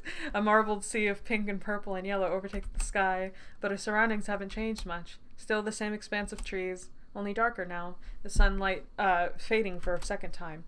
Are we going to make it by nightfall? I cough again. My lungs are burning. We may have veered a bit further than I thought. Gidget stops to survey our surroundings, which is mildly concerning considering I hadn't planned on us spending another night out. Their gaze suddenly jerks to the left, their body tensing. What is it? My own shoulder gives a jump, arms bristling with the sudden unease. Gidget stares off into the brush, but ultimately shakes their head. Nothing, I grimace. It doesn't sound like nothing. Thought I saw something is all. Is it a rabbit? Bone-ass deep fatigue, that'll do you. Just let us know if you start hallucinating us as food. I've been eaten enough for 10 lifetimes already, not him also joking about it. He didn't even allow me to make the joke first. That's my joke, Kenzo. Fuck off. Anyway, let's keep going. It gets too dark, we'll stop. But let's at least see how far we can get. Genzo throws a lopsided salute. Aye, aye, Captain. This earns him an eye roll and a sigh. But we continue on all the same. The trees are casting long, dark shadows across the ground now. Already our field of vision has decreased substantially. I love Gidget's serious illustration. Genzo's comedy trauma shield is too strong. Just like me for real. Angry little frown. And my legs, they're starting to feel like molasses. Achy and sluggish. Pain shooting up my heels with each step. Pain shooting out across my chest and shoulder. Pain shooting up the back of my neck and throbbing in my skull. Not Blair Witch! Even though there is a lot of overlap. I think I actually mentioned it once in like a other stream. I mean, listen, there's a comedy in the fact that your friends ate you. There is comedy. Look, on a real note, if my friends and I were there, I'd let y'all eat me at least once. Now, that's a real friend right there. You gotta be able to make jokes. I try to tell myself it's understandable. I've incurred a serious injury after all, and I've now been walking for 2 straight days out in the middle of the woods, but I can't help the feeling of guilt tugging at the nape of my neck. We've slowed down because of me. We've slowed because we've been there by now if it weren't for me. It's fine, Iggy. It's fine. It does not matter. Pause. Don't Look. I bite down on my tongue until the taste of copper fills my mouth. I get so lost in my guilt-ridden thoughts, in fact, that I stop paying attention to my feet and the ground underfoot. My toe rams into an upturned rock jutting out from the underbrush, and in the span of 2 seconds, pain makes a beeline straight up my leg and my balance goes kaput. I promptly crumple to the ground like a sack of overripe potatoes. Now the pain is all over me, groan-worthy spasms ricocheting out across my chest and shoulder and neck. Iggy Iggs! But I don't want to worry them, so I turn over, push myself up on my elbows. That's when it happens. A shudder flash of movement to my right. Has somebody been following us? Who's following us? Jerry. It's gotta be Jerry. So the real Iggy is just as clumsy as the doll Iggy's, huh? Yep. And before I can so much as let out an oh, there's a weight on my chest. To the fucking no. No. Not these. We're punting these bitches. We've got the Iggies. We're sacrificing the Iggies. Ain't no way. And a giant orb of red, right? Come over. Fuck, I'll box your ass. I don't give a fuck. I'm going down swinging. It's one of those fucking tomatoes. I hear Genzo's voice. Me, raise 5 octaves. Me, Mr. V6. Get them out of here. Tomatoes, Gidget sounds perplexed. The thing is staring straight at me, coal black eyes sunken and glinting. I should slap it away, push it off, try to run, hell, even shout. Something might do something, anything. Make marinara! Exactly! I love marinara. Give me the cheese sticks! But it's all I could do to piss my pants right on the spot of memories of my guts hanging from its mouth flash through my mind like the world's most horrific Nickelodeon. Not the most horrific Nickelodeon! My lips fumbling with the words, and the thing looms over closer. Get away! I'll kill you! Drool glistens off its razor-sharp teeth, breath hot on my face. There's a crunch, and in the next second it goes tumbling off me, spindly limbs flailing. Yes! I look up to see one of the Iggies! Yes! Eyes wide and fearful, the metal bar they used for the prior night's cook pot raised above his head like a golf club. Yes! Go Iggies! Wow, I'm surprised too. Guess those guys have more fight in them than I thought. Hell yeah! We killed Bucks at least once. Okay? We got it. When the cards are down, Iggy can do what they need to do. The Iggy looks from the body of the tomato to me, to the bar, then drops it like a hot poker, hands to his cheeks in shock. He's like, oh my god. Or forget what I just said. But at the moment of triumph is short-lived, because there's more of them. All at once the bushes on either side of the path start to shimmy and shake. Dark shadows flashing in and out between the trees, branches rustling overhead. Then they appear, all around us. I don't give a fuck. I'm stronger than one of those Iggy things. I'll kill you. All around us like red willow. I hate them. They crawl out of the brush, out from behind the tree, climbing down the bark. 10, 20, 30. There's so many of them. We gonna eat good tonight! What are these things? Gidget clenches their fists in a show of fortitude, but I can hear the shudder in their voice. Guess you never had the privilege of watching these overgrown vegetables wear your guts for garters. Genzo grits his teeth. Let's try to keep it that way. At first, nothing and no one moves. Then, an attack from the right. One of the tomatoes leaps, launching itself at one of the Iggies. The Iggy doesn't stand a chance. Oh no! I did say sacrifice the Iggies, but I like them! No! There's a flurry of limbs, a gnashing of teeth, and when the ripping starts, growing pool of red forming on the ground under the... No! Okay, this is gonna sound really bad, and I'm so sorry. But that Iggy right there, that little Iggy doll just dying, was sadder than Cecil's death. I said it. I'm sorry. I don't know why Cecil's death is just not bothering me. It's just kind of like, yeah, but that was sad. That was so sad. I stumbled to my feet. Run! But it's too late. Because Cecil is Gidget. The tomatoes come at... That's probably what it is. The tomatoes come at us and pass. He's still with us, leaping, flying, surging towards us, all of them with twiggy limbs outstretched and pocked grins wide and gaping. I make it about 2 steps before one comes straight at my head, and I drop to the dirt with a yelp. Yeah, and also the little Iggies are more helpless cute than Cecil. Go tomatoes! Don't go tomatoes! You shut up! I hit the ground hard, another electric-like shockwave ripping through my shoulder. Okay, with the music. I can feel my stitches tearing, but I don't have time to worry about that. When he gives you this look, hello, butter! What a great time to show up right now! The timing is incredible, butter! Hello! Already one of the tomatoes has latched itself onto my back, its tiny fingers clawing at the fabric of my shirt. I scream in spite of myself, roll over with a terrified jerk. The tomato falls away. I quickly scramble to my knees, crawling anywhere. It's chaos around me. Oh, the Iggies! It's chaos around me. Ah! The animation really is helping this scene. Tomatoes sailing through the air, hitting the dirt, only to scamper away with almost playful glee. The Iggies have gone into a panic. Oh no! Some of them are already down. Some of them hitting the tomatoes with pots and pans, and then anything that else can possibly use as a weapon. I roll to the right just as the Iggy falls to the ground in front of me. The tomato latched onto his head with his teeth buried in his face. Oh. I stifle a sob as I watch the tomato rip a giant hunk of flesh from the Iggy's cheek. Where are Gidget and Genzo? My heart pounds in my chest as I crawl, nails digging in the dirt and knees smarting against stone. A flash of blonde. Gidget's there, not far in front of me, one hand clenched around it with a kitchen knife as they hold their other against their chest, bloody streaks atop their forearm. Fuck. Another thump, this time to my right. An Iggy falls half... Oh, the Iggies! Oh, gee, it's Gidget! Yes, it's Gidget! And Iggy falls... Sorry, I got too excited. An Iggy falls half against me, tomatoes attached to his back, his legs, and one of his hands completely missing and gnawing off down to the wrist. I meet his button gaze for just a moment, a look of vacant hopelessness in his face. Oh, I'm sorry, little Iggy. Before another tomato lands on top of his head and smashes his face into the dirt. I jerk backwards. Fuck. My breath tears at my larynx, harried and gasped, and I dig my elbows into the dirt as I attempt to back crawl away. One of the tomatoes lands directly between my splayed legs, its wicked smile already stained red, and I can do nothing but stare at it. It cocks its head, blinks, then... Only just before it leaps, a foot connects with its tiny abdomen. Gidget turned into a spider and then killed Cecil, but then got better! As they cut their hair, as one does during a breakdown. What happened when all the Iggies die, though? I don't know. I mean, we still got Genzo. Genzo and Gidget can really do all the hard labor.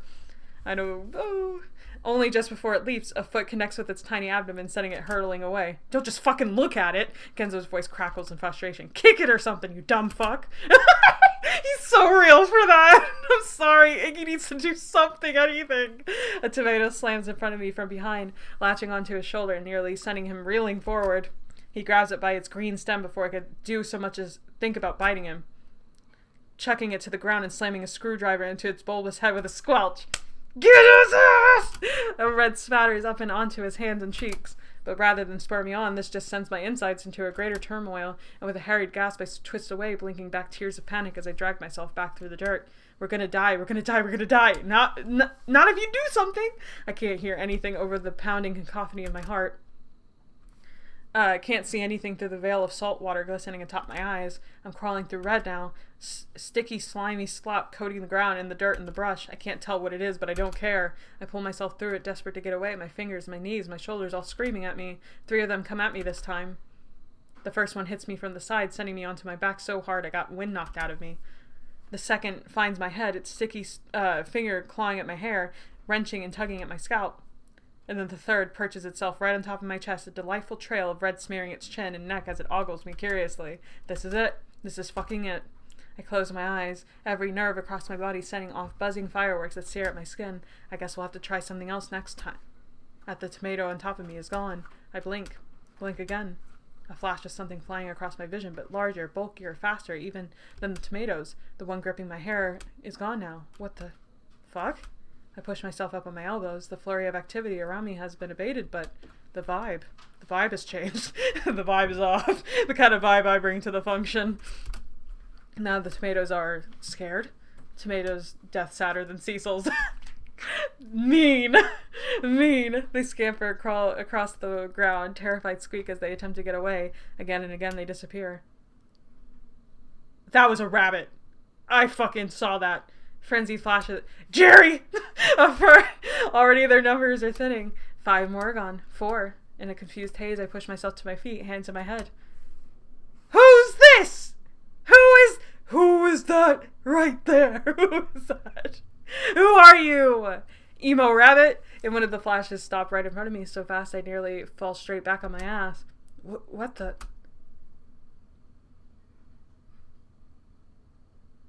When he gives you this look.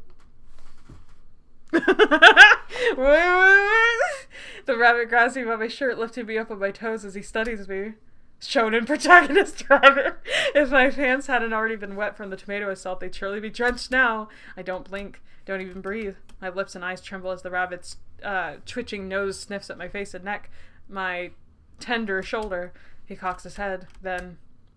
As abruptly as he picked me up, he drops me back to the ground and zips away, taking a nearby escaping tomato with him. I stand there unmoving, just staring at the spot he recently vacated, my body quivering. So, that just happened. Methinks that was a character that was important. Iggs! Tomato genocide. I don't like this guy. I love that guy. I don't know who it was. It's probably Jerry. I don't know. I turn my gaze vacantly to see Genzo scrambling towards me, the part of his face not covered in red splotches, as white as a ghost.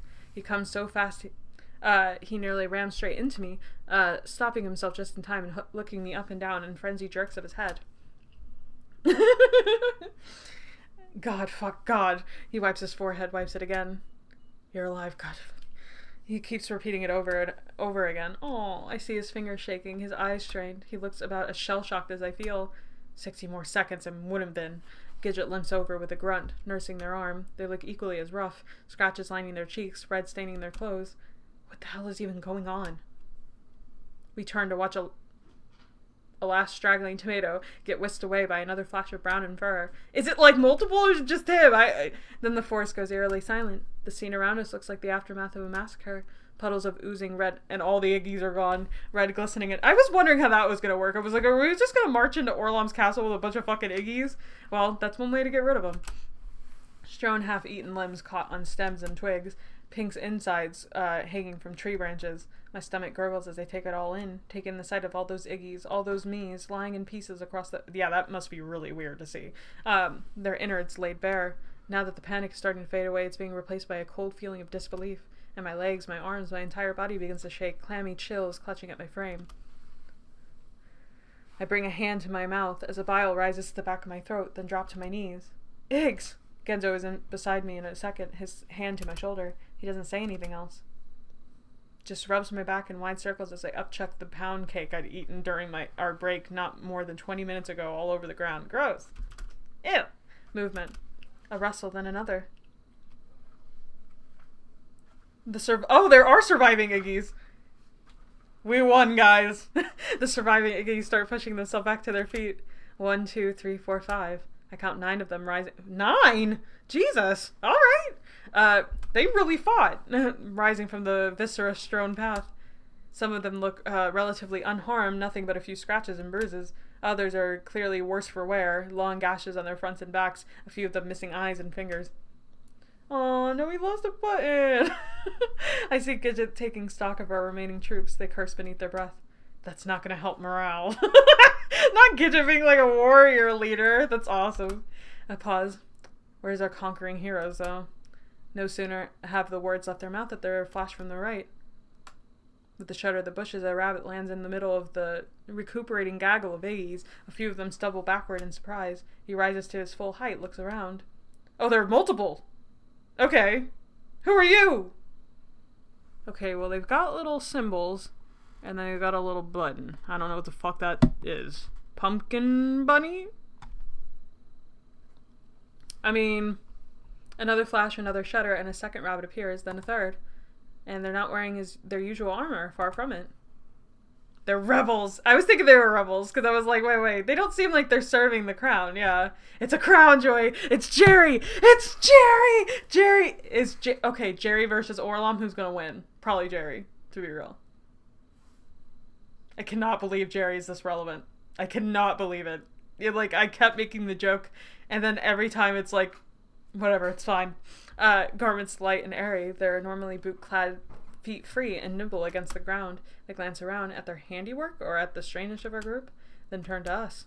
Gidget steps in front of Genzo and me, their hand held out protectively. State your purpose, rabbits! It goes silent, the rabbit just staring at us. Then a cough from behind. Saving your sorry asses, apparently, though you seem awfully ungrateful. This is Jerry! I remember the fucking text. You don't look the same. You don't look the same. Cool rabbit. Badass rabbit. Actual scout regiment. Jerry? Oh my gosh. Jerry and his damn curls. The three of us sit around to find a fourth rabbit standing behind us. He lets go of the severed tomato head he's been holding, spits and wipes his nose. Nobody says anything. Jerry? Confirmation! I rise to my feet, disbelief coloring my voice. He looks like every teenage Hispanic boy to exist. As someone with a brother who was a teenage Hispanic boy, you're absolutely fucking right. This was you, Aerodime. This was you. You in the chat, this is you. Get wrecked. Cut off. Why he kinda... Not why he kinda gray. But also... In the half second, 3 things happen. First, I realize I have no idea I could possibly know this rabbit's name. Second, my mind is all at once filled with the strange, visceral memories of fire and brimstone and magic and about a million other things that can't possibly be real because magic's not real, and why had my friends look like that, and...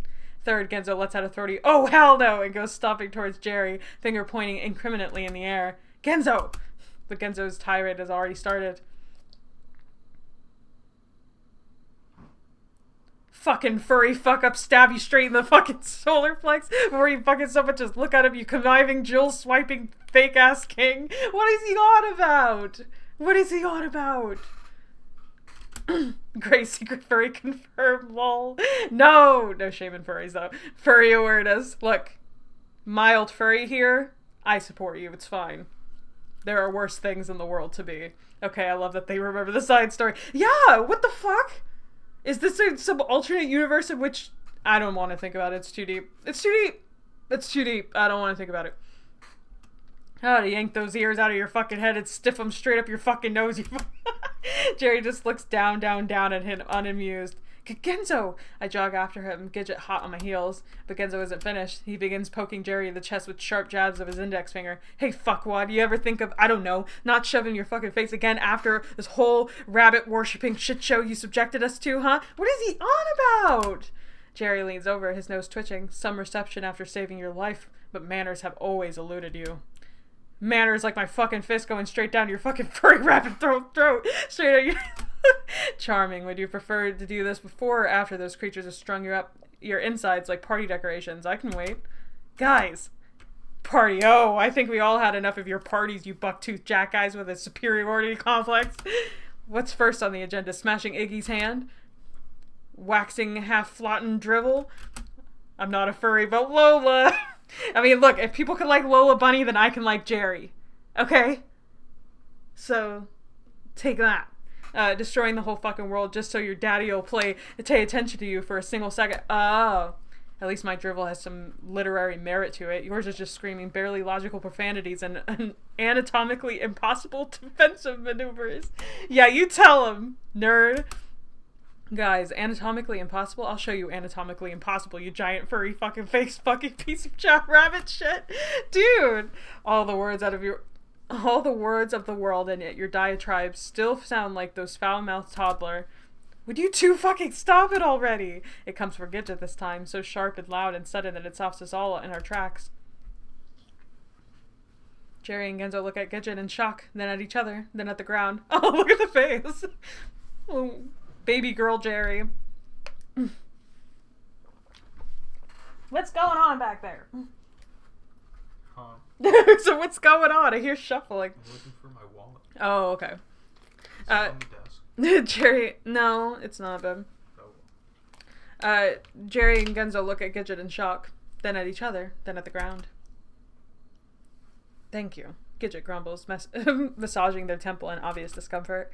I take a hesitant step forward, hands clasping and unclasping. Thank you, for saving us. Jerry's nose twitches. At least someone around here has some semblance of appreciation.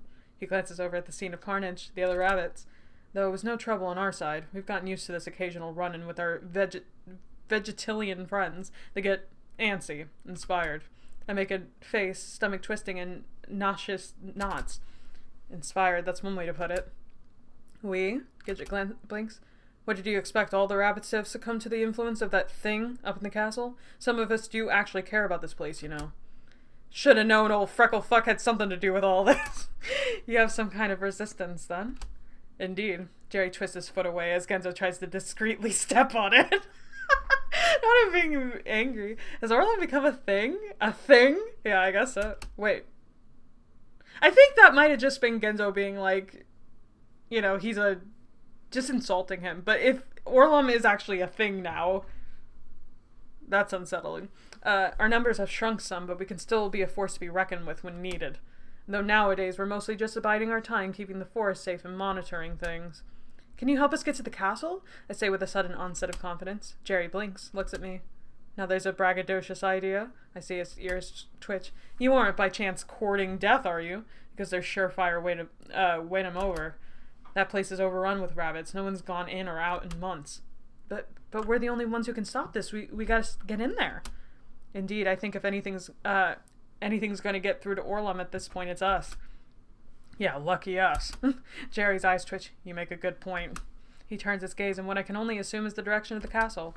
You might be the only ones who can course correct things at this point. There's a moment of silence. Then Jerry makes a clicking noise in the back of his mouth and jerks his head in the direction of the trees. I see the others take off. We'll head back to base. If we can see, we can figure out a strategy. Whoa, whoa, whoa, whoa. Genzo waves his. How do we know this isn't some kind of carefully crafted trap meant to completely and thoroughly fuck us over? This guy's got a track record, you know. I mean, what happened to Orlom? I know, right? It doesn't look like he does things and gets out unscathed. Jerry just smirks. You don't. But you also don't have a lot of other options now, do you? He nods in my direction. And your little boy toy over there looks about ready to pass out. Not boy toy! So at the very least, you're gonna need some rest. Genzo and Gidget both look at me. I blink, shoot my gaze back up, and force between them, brings my hands up in confusion. I'm fine, But even that motion was apparently too much because it sends dizzy, dancing spirals across my vision. I am passing out, and I have to bring my hand to my head with a moan to stop the world from spinning. Fuck, Eggs, you're in really bad shape.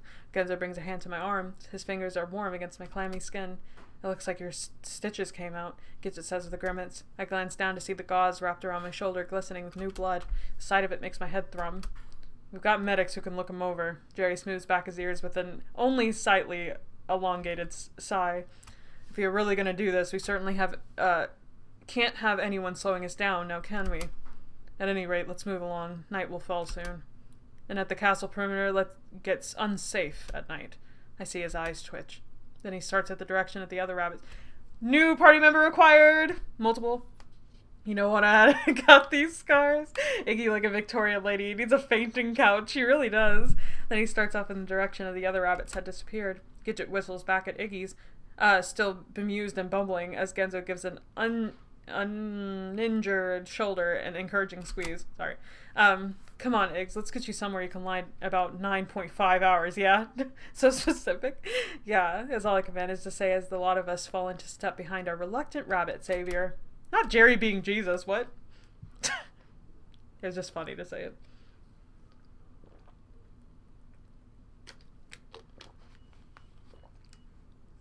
Now they have to tenderly take care of him. Jerry leads us through the rapidly darkening woods, pausing every few minutes to survey the perimeter, his ears twitching.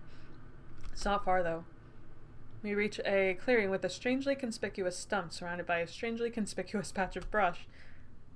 And Jerry goes straight up to it and gives the thing a solid knock with his foot. It pops open. Come along, then. He gestures towards us before hopping inside the newly revealed passage. Shout out to Jesus. God, if this turns into some kind of Silence of the Lambs shit, it'll be fine. That's in Orlom's castle, not here. Only with rabbits. It'll be fine. Rabbits wearing human suits. That's like the opposite of a furry. It is! Genzo, get in the rabbit stump hole. God, fuck, fine, I'm going. We go down the hole. Furry mentioned. Carrot was aware. Carrot knew. I mean, how could they not? They made a hot rabbit. The latter is... I didn't say it. It's like Carrot knew I'd be making these jokes. They did.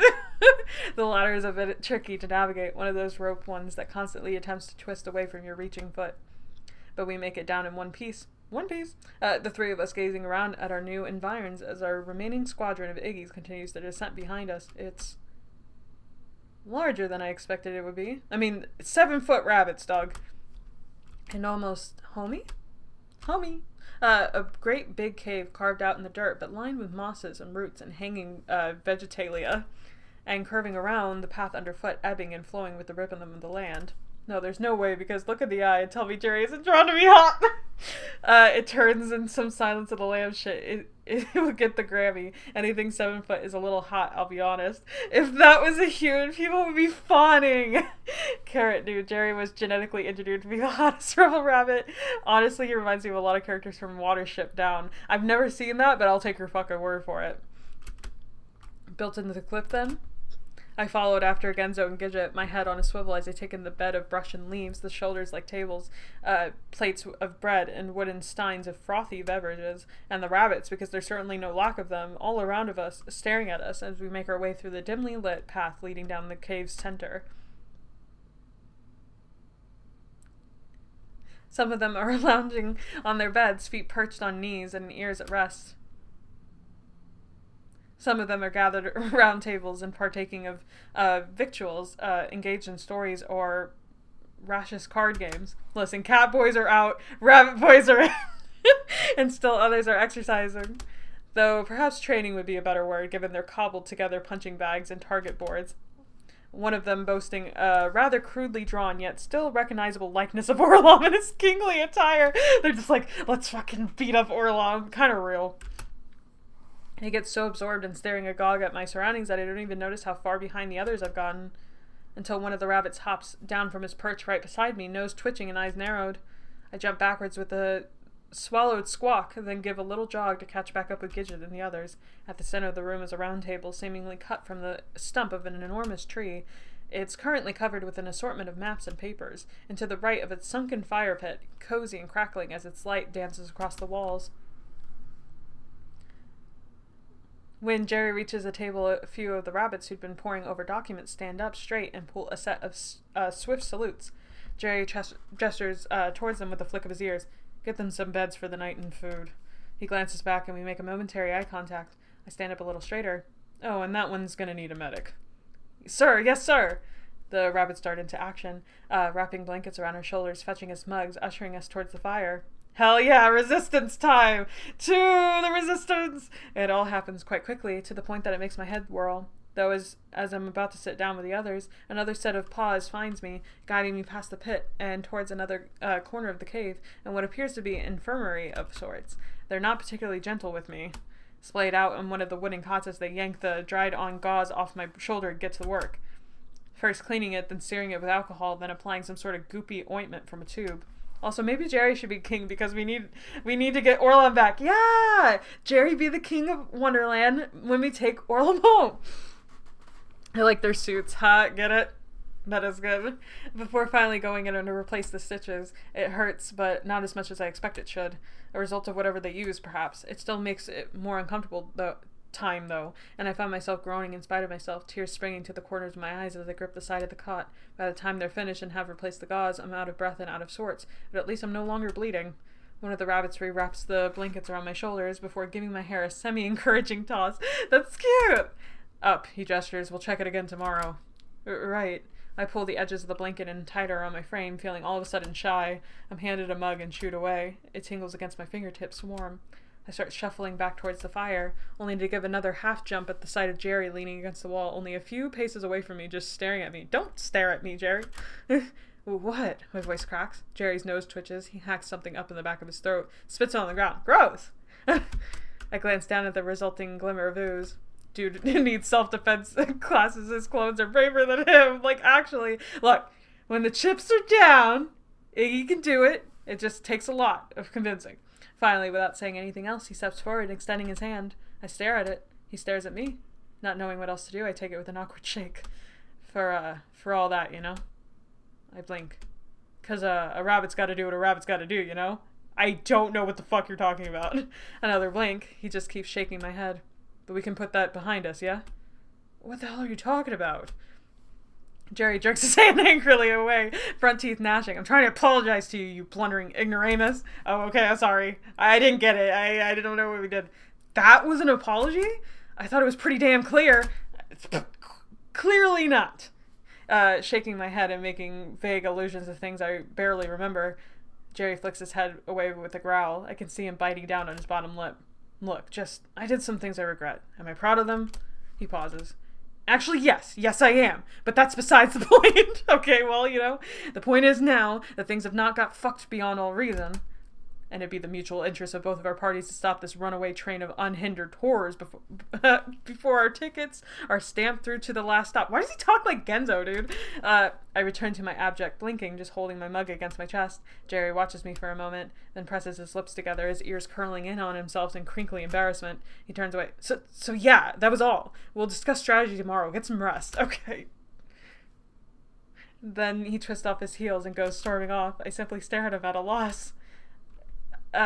He was the villain in the side game, which I guess they remember, haven't we all? Don't things we aren't proud of. Gidget spider fucked Iggy. Yeah, it wouldn't be the first time. Maybe Jerry and Orlam's Genzo's OC. I like that thought process. Oh my god, and yes, I think he's apologizing for our fantastic Wonderland. Cute. Was he? I blink again, then shake my head. So woozy from the operation, some food and rest by the fire would do me some good, a world of good right about now. So with a final glance at Jerry's retreating form, I head towards the center of the cave and the flickering light of the fire beyond. A lot happened there, folks. A lot of good shit, though. This has been great. Honestly, this part of Arc 5 is like going off. We spend the night feasting, laughing, warming our bones with frothy ale and fireside joviality. Despite the initial dubious reception, the rabbits take to us immediately. The Iggies, especially. Once they've been patched up, they join... Not the Iggies and the rabbits getting along. The drinking competitions, even partaking in a few bouts of dagger darts with the targets on the wall. And the rabbit themselves can't get enough of it, hooping and hollering as the stakes and their levels of inebriation rise. I feel the warmth of the alcohol rise to my own cheeks, watching one of the rabbits relay an exuberant story of one of their many battles against the King's Men, as they call their more violent brethren. Jerry even joins in towards the end, insisting that the injury he'd succumbed to in that story had been the result of a certain rabbit named Leroy jumping the gun, which launches all of them into raucous debate that I lose track of about 5 minutes in, but it doesn't really matter at this point. I'm mostly just tuning out the words, focusing instead on the warm hum of voices, the crackle of the fire, the warm tingle running up and down my skin. Leroy Jenkins! Is that a reference to that? Dude, no way. The way Genzo's hand keeps finding my shoulder whenever he laughs, squeezing it in time with his mirth, his smile bright and contagious in the flickering light. The way Gidget keeps checking to see if I need anything, refilling my empty mug, grabbing one of the pokers of fire roasted mushrooms so I don't need to get up. I feel safe, secure, just there with my friends, surrounded by warmth and laughter. I let my gaze drop to the fire, just staring at the dancing embers, and when things finally start to die down, I feel a sort of contented tiredness settle over me. I pull my blanket around my shoulders as I wander around, trying to figure out where to put my empty mug. One of the rabbits must notice my confusion, and he takes it from me with a somewhat astonished smile, telling me I could have just left it wherever. Oh, I respond suddenly sheepish, then watch him walk away with it, feeling as though I've just parted ways with something dear. I give my hand a shake. God, I need to sleep.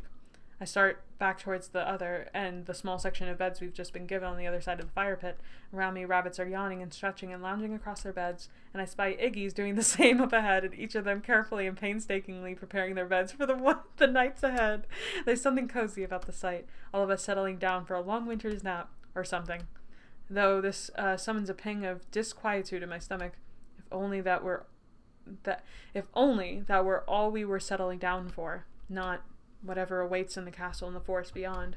I press my lips together with a quiet sigh. Then spot Genzo sitting on his bed against the far wall. He's curled up in his blanket, watching the Iggies in mild bemusement as he leans against the earthen surface of the cave. I glance around for Gidget, only I don't see them. Not any one of their beds, not helping the rabbits tending to the fire pit, not in the infirmary corner where I see final lingering Iggy emerge from a fresh bandage pasted across his forearm. I blink, tilt my head, then turn in the direction of the glow of the moonlight, the opening at the end of the cave, leading out into the overlook and the sea of trees and stars beyond. I would know that anywhere. I catch a glimpse of blonde hair just past the edge of the tunnel. Another blink. I turn my gaze back towards Genzo, then again towards Gidget. Oh, not giving us a choice. Fuck. Jerry and his band of merry rabbits. Cute! I need to say more frequently so I can see the little things. Well, we've stuck with Genzo so far, but I cannot wait to do that fucking Gidget choice. So Genzo it is! I pause for a moment, watching the Iggies prepare their bunks, then wander past them to a far wall. Genzo glances up at my approach. Every time he takes off his little hat. His eyes tired but worried. Beanie. He looks quite small, all hunkered down on that bottom bunk, and I duck slightly to dip my head beneath the slats of the bed on top. Do I need some sort of password to get in? Genzo blinks. Then he laughs. It does have that vibe, doesn't it? Very secret fortress-esque. All you need is a do not enter sign hanging from the top. I pause for only a moment before ducking the rest of the way and crawling up onto the bed. Then tug my blanket tighter around my shoulders, lean back against the cave wall next to him. Cozy in here. We sit for a few moments in silence, gazing out at the Iggies and their nighttime preparation rituals. I can't help but laugh to myself as I watch one of the Iggies on the end lie down, get up, and lie down again and again. Oh, it's like when a dog circles their bed trying to get comfortable. Iggies! Genzo turns his gaze to me, brows furrowed. How you holding up? I'm okay. A bit sore, but they repatched me up and everything, so at least I'm not bleeding everywhere anymore. Little puppies! Genzo grunts, turns back. His eyes look darker than usual, his face soft and dour. How are you holding up? I ask softly. He blinks. What's that supposed to mean? I take a moment to find my words, careful as they roll across my tongue. We're going to the castle tomorrow. A pause. I'd imagine that thought can't be comforting after everything. Another grunt from Genzo, though I can't tell if that's a grunt of affirmation or a grunt telling me to shut up. I just want to get that fucker and get the hell out of here. I let my gaze fall to my knees. I can feel the question buzzing between my lips. Knowing it's there makes my heart start to thrum. Nervous pangs twist in my gut. I'm not sure if I can get it out. We're gonna say something. You know, we've already gone through so much shit. Might as well. About you and Orlum? My lips part. Which just makes my heart pound even faster. My face feels like it's burning, heart clenching. But I push through it all the same. The music. God, I said it. I wince, lick my lips, glance over at him. His face remains unchanged. I continue. What happened between you two? He doesn't look at me. I cannot believe we're this far in and we're finally talking about it, you know what I mean? We're gonna know, oh my gosh. Just keep staring off out into the cave, but I see his brows twitch, his jaw clench ever so slightly. Finally, he brings a hand up, rubbing at his eyes. Something that shouldn't have. I pull my knees in against my chest, staring down at the pattern of the blanket between us. I know that after what happened with you and me. I bite down on my lip, searching for the words, after the accident, I mean. Genzo bites down on his knuckle, looking away. He helped you, yeah? Silence. At school? More silence. Because you... Yeah, we got close. I stop. Blink. Genzo's teeth have practically gone through the skin of his knuckle at this point, and I see the glimmer of tears in the corners of his eyes. He doesn't say anything for a moment. Then, I let him get too close. His brows furrow further, to the point that I can barely see his eyes. And then his voice catches. Is Carrot releasing this like a TV series? Yeah, it's kind of released in parts. There was arc 1, 2, 3, 4, and now we're on 5. So a lot of shit has gone down. Took advantage of that. See? I fucking called it. How many times ago did I call it, bitches? Right there, a confirmation. Sorry. I don't say anything at first. Just listening to the sound of my breath, the sound of my heart.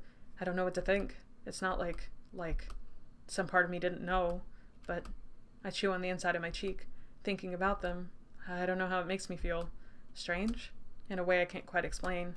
Is it because I feel bad about what happened? About the way Genzo treated Orlam? Yes, but also something else. A weird twist in my gut that I've never felt before. A longing. Hurt.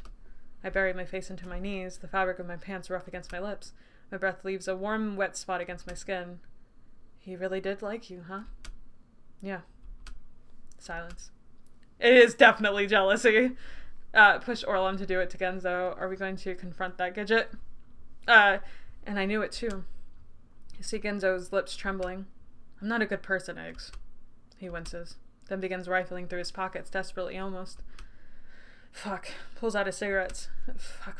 Places one to his lips. Soon the smoke is drifting off about their heads, catching beneath the top bunk like a darkened rain cloud. I watch the tip of the cigarette bounce up and down between his teeth, unsure if he'll continue. After a few good long drags, he does. I hurt people and I don't care. I'm a miserable asshole who wants to make everyone around him miserable too. A pause. I see his fingers shaking, his eyes straining.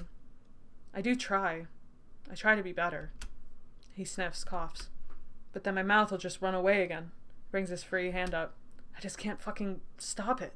Pounds his palm against his chin in time with his words. I do kind of wonder how far Orlam went with Genzo, since it would be kind of taking advantage of a blind guy. Correct, shawty! Yeah.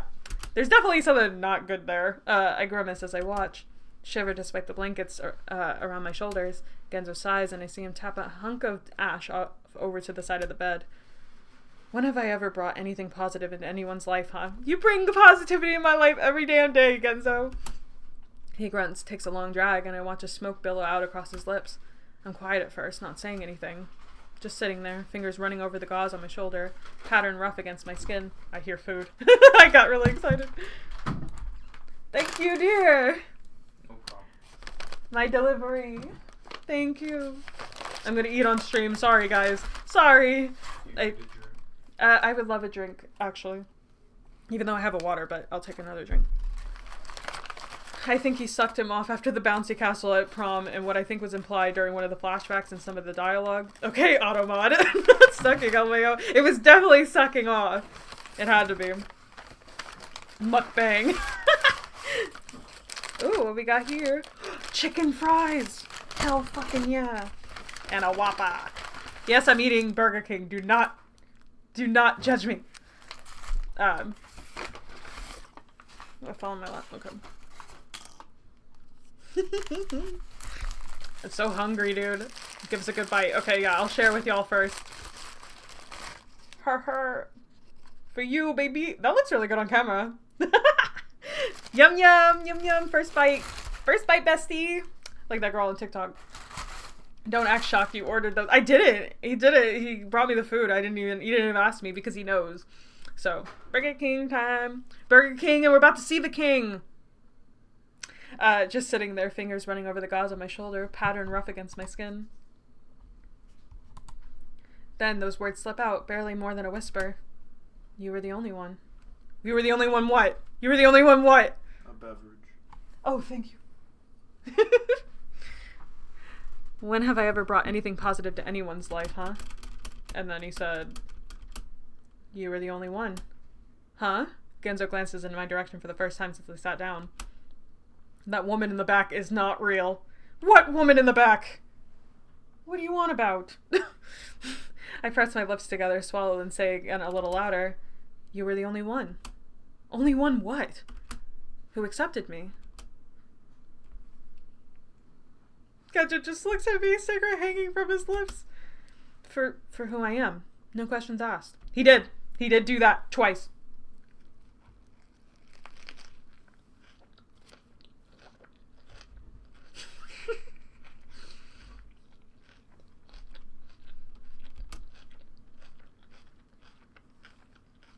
They do remember everything.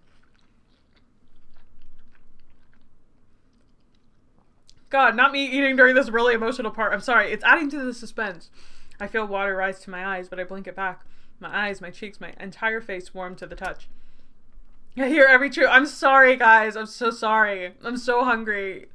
The only one who ever made me feel guilty, less loved, like something was wrong with me. A tiny tear manages to make it past my emotional barrier, winding its way down my cheek. I brush it away quickly, hoping Genzo hasn't seen it. Even though it was probably hard for you, my voice cracks. Since I figured you must have, I'm moving my mic backwards. I hate hearing that, I'm sorry. Since I figured you must have, this seems to rouse Genzo from his self-deprecating slump just a little bit because he pushes himself up against the wall. Brows furrowing with their usual snap as he grabs a cigarette between his fingers.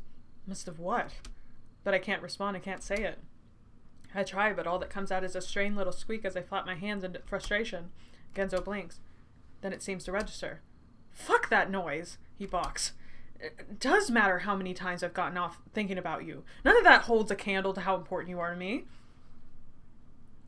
Clip that. And enjoy your food. I'm sure no one here cares. We do not care. Enjoy the meal. Thank you, guys. Thank you. But also, guys, and just being with you and getting to hold you and his words slow as both of us just look at each other, cheeks an identical shade of crimson. Then he seems to realize what he's saying. He turns away with a jerk and shoves a cigarette back into his mouth. And I stare down at my knees, face feeling very warm. I cough into my fist, adjust my glasses, now mildly foggy. Yes, honestly, if anything, it's just making me hungry. Yeah, everybody eat with me. It'll make me feel better. Anyway, you made me really happy, I guess. So, in spite of everything, I just wanted to thank you. Genzo waggles his cigarette with a smirk. Yeah, just don't let it out. Just don't let it get out, though, yeah? Mm-hmm. Wow! He does remember.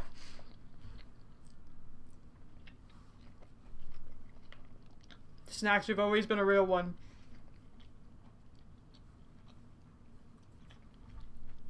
I dropped like a pickle or something. That was a piece of lettuce. I was like, where'd it go?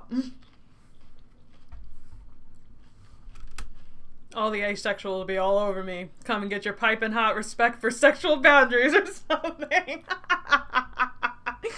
Guess out! I love you! I love him! I love him! This is my husband, everybody. The suddenness of this brings a croaking laugh up through my throat so fast I nearly choke. I lean forward as a stifled half snort makes its way out of my nose. The tears I've been trying to hold back squeezing out beneath my eyelids. Genzo's face softens, a tiny smile playing on his lips. He taps the ash off his cigarette again before settling back against the wall. I glance over at him. Don't bid him good night! I ain't going fucking nowhere. Hi, Yenny. We're having a great time. There's been a lot of horrors.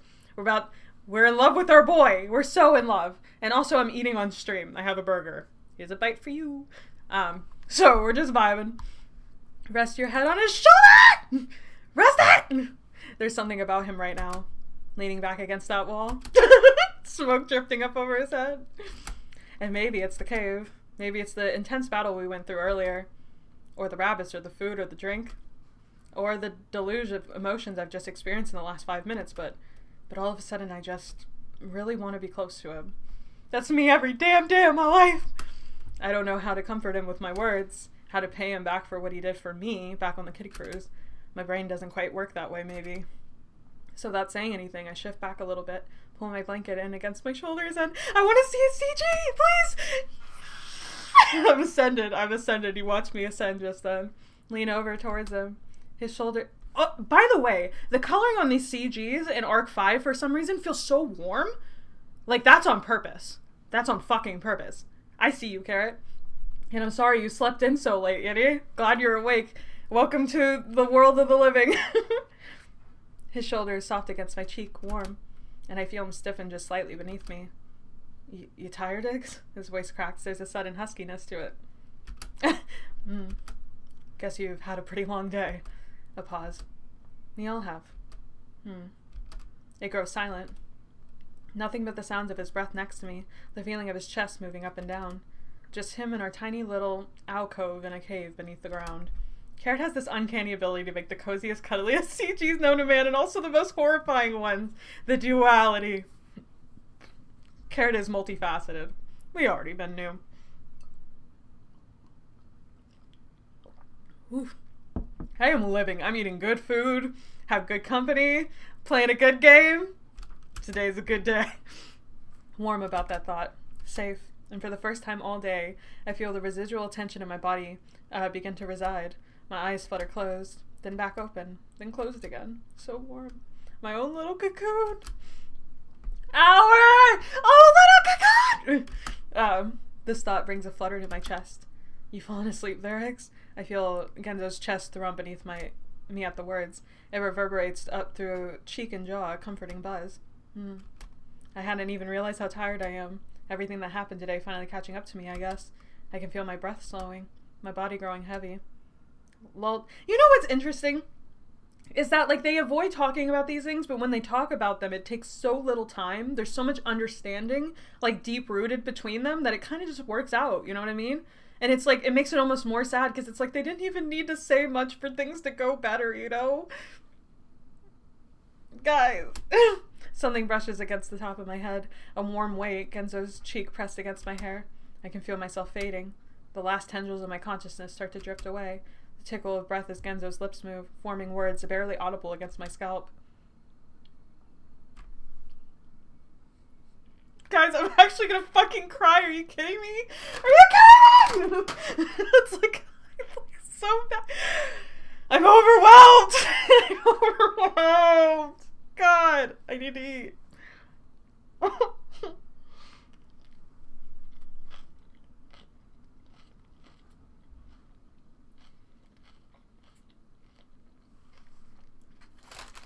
And he said it against his hair. Like, that's so fucking cute. Kill me!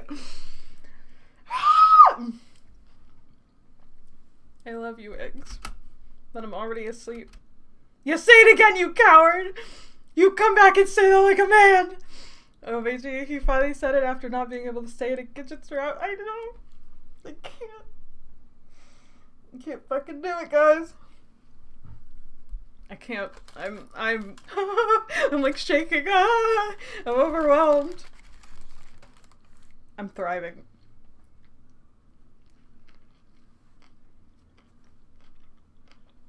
I wonder if this is an Impossible Whopper. I don't know. Sometimes we get an Impossible, sometimes we get beef.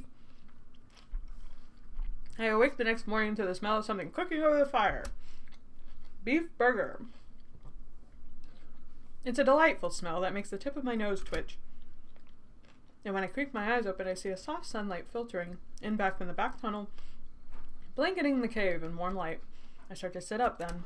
Whoppers are the best fast food main burger like Big Mac, etc. I am a Whopper defender. I love a Whopper. My gaze flicks from the view of the cave to the shadow of the overhead bunk to the black clothed arm my face is currently buried in, as well as the accompanying drool patch I'm so eloquently left on. Drooling on Genzo. Oh, right. I blink.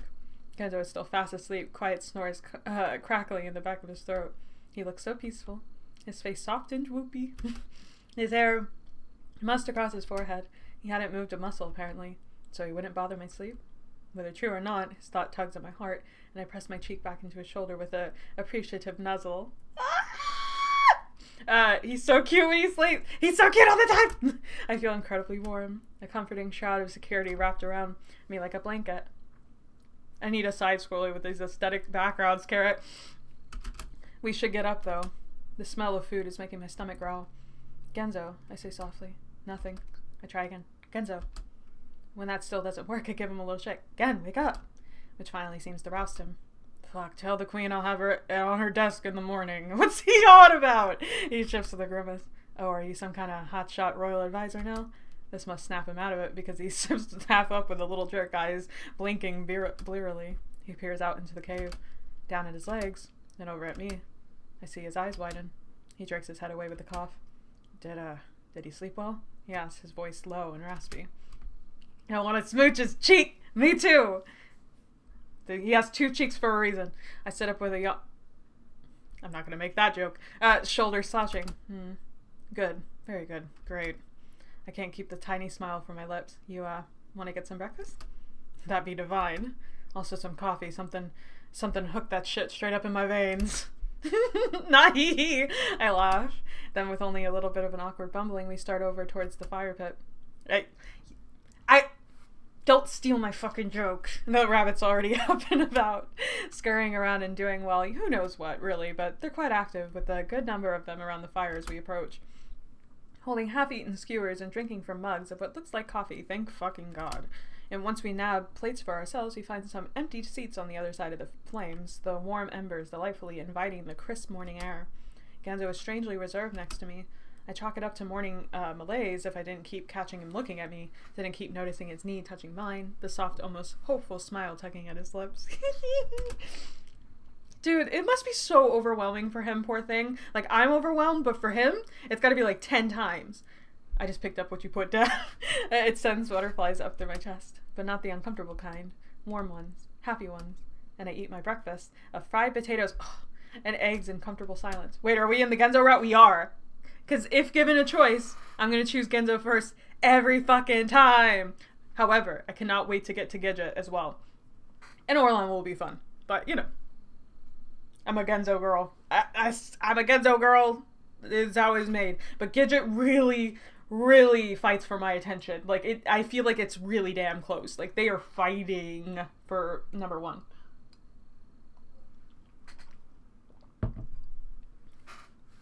Once breakfast is over, though, things begin moving quickly. Oh, no. Oh, this is reminiscent of, like, the end CG on part 3. But it's, like, better, because Orlam isn't here. Rude, I'm sorry. It was too easy. Genzo and Gidget are like the 2 shoujo love interests, the childhood friend and the cool guy at school. That's so true. How sweet. The table of documents is cleared only to be replaced with a single large map.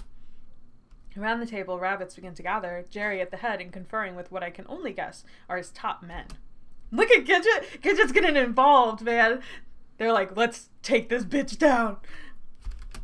They take their armor and weapons en masse, mending holes and rips and sewing new layers of hardened plates into the joints, sharpening daggers and spearheads.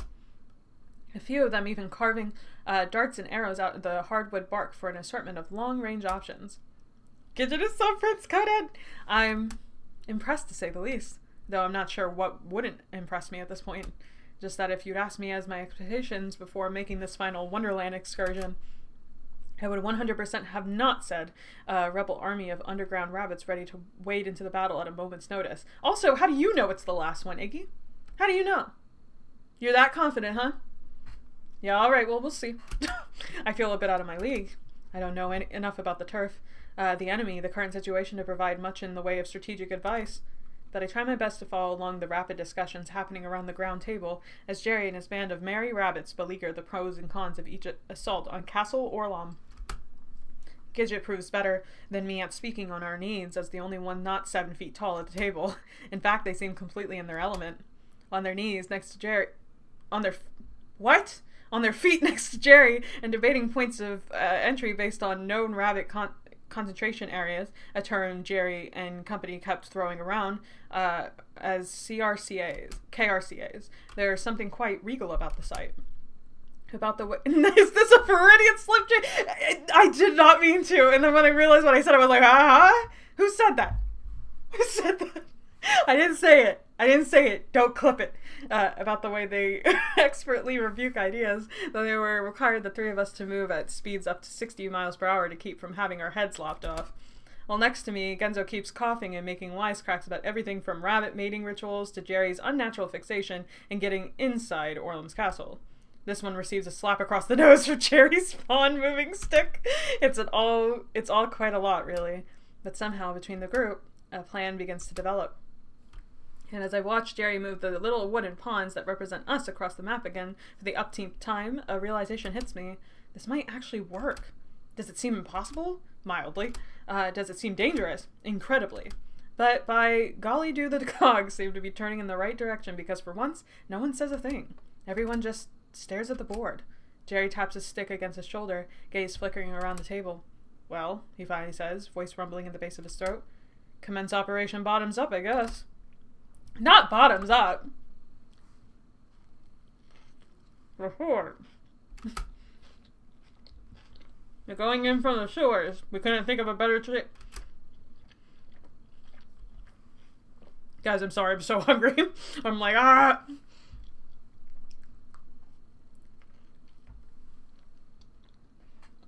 Once I get past this burger, it's going to be free sailing.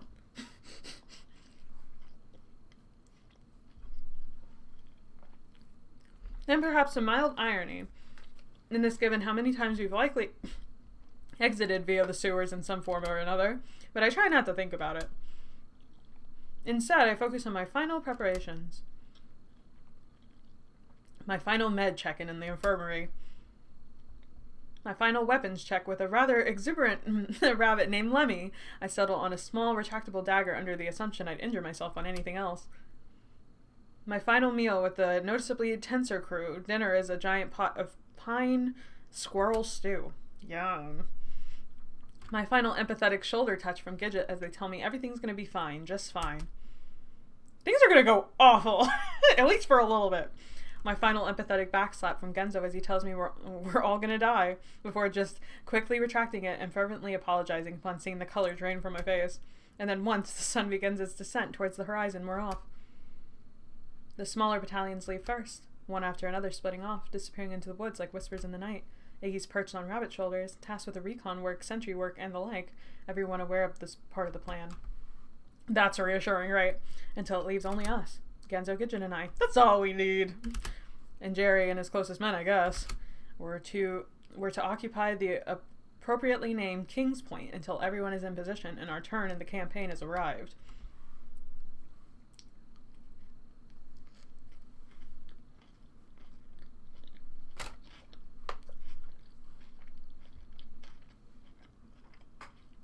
Jerry squats down next to me, says nothing.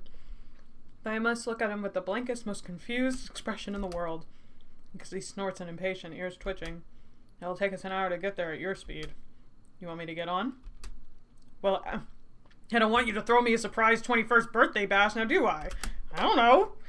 Don't you get sassy with him, you overgrown chinchilla. Genzo takes a menacing step forward, which only makes Jerry's fur bristle further. You want to leave all you hairless monstrosities behind, you oraton jackass? Iggy, get on the giant rabbit's back, please. I see Gidget's eyes twitch. So sorry, I say it nothing and no one. Jerry huffs and resettles into a squat, and I attempt to climb on. Why does Jerry care? Does Jerry like us? Jerry wants us. Everybody wants us in this fucking story. Of course Jerry also would. Sorry. It's written in. I'm just reading what's written. He pops back up and immediately, and I nearly slide straight off. Jerry grabs my bony knees and yanks me so tight against his back it just my insides out into the grass, and gives a jerk of a nod at the others, who subsequently kneel down, and I watch Genzo and Gidget latch themselves into their own rabbit chariots. Whether it's the tightness of my grip or the way my arms are shaking, it must be obvious I'm a bit rattled, because Jerry throws me a quick glance, and I see his eyes soften for just a moment. I remember that someone on Twitter was so enamored by Jerry after this part that they made an entire dating sim for him for the fan art contest because he doesn't get a route. Carrot, what is the power you have over these people? That's incredible. Also, you should link the dating sim for science purposes, not for any other reason. I'm just curious. I just want to know, you know? Like, it's fine. I won't let you fall off. I blink, attempt to process the delivery of this information. But I'm not given a chance because in the next second the group is ready and Jerry makes a little click in the back of his throat then. Can you imagine? Iggy's like, yeah, I have all these childhood friends with whom I have like a lot of tension and stuff. I don't want none of them. I want the rabbit. Leaps. I'm barely able to register what happens at first. Live your life, Iggy. My head is thrown back at wind launched itself straight into my face, into my nasal cavity, sending my hair flying and my glasses nearly straight off my nose. Not the glasses! In a motion that's more instinctive panic than anything else, I slam my face into the back of Jerry's neck, clinging to him like a leech. I can't see where we're going.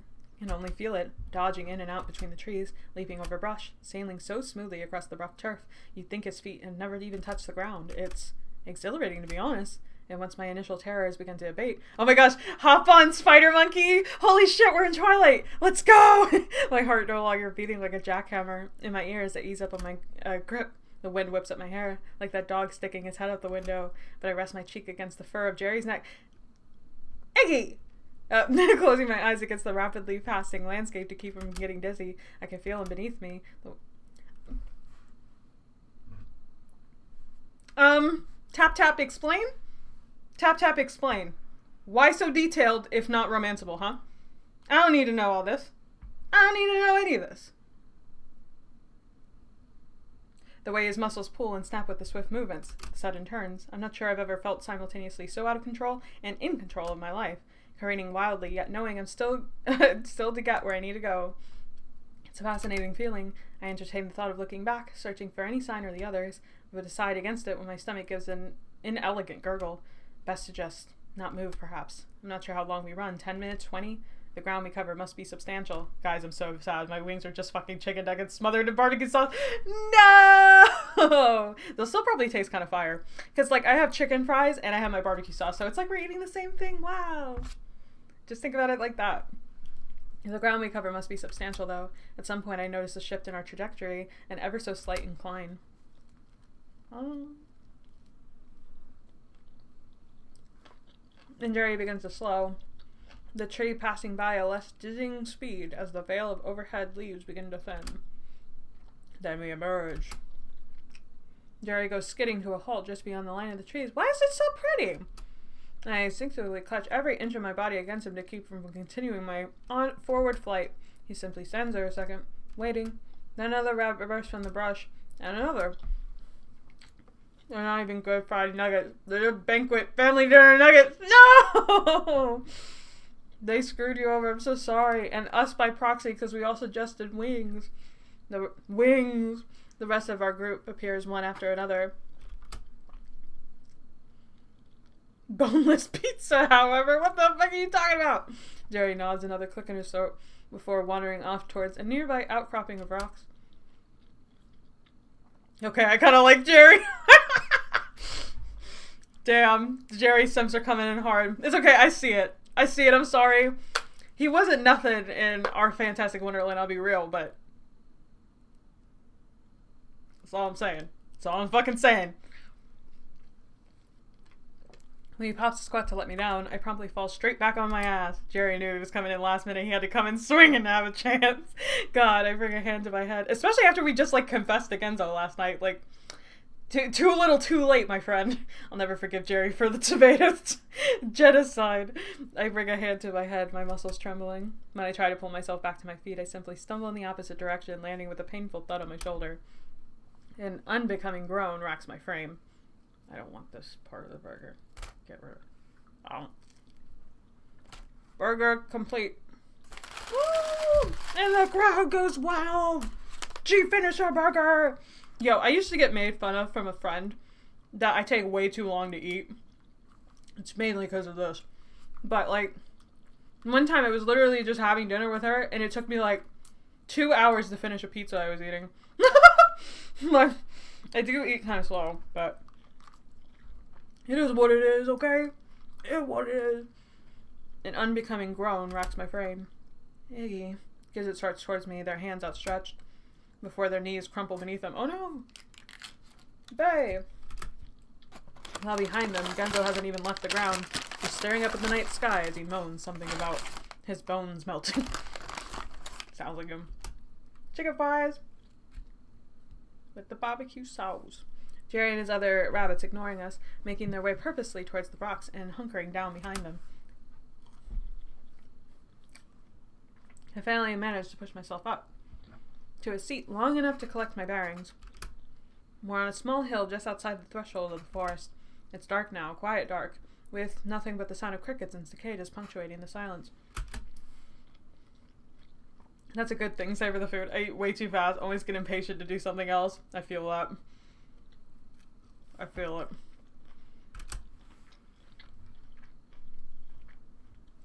Then stick my head curiously over the nearest stony barricade.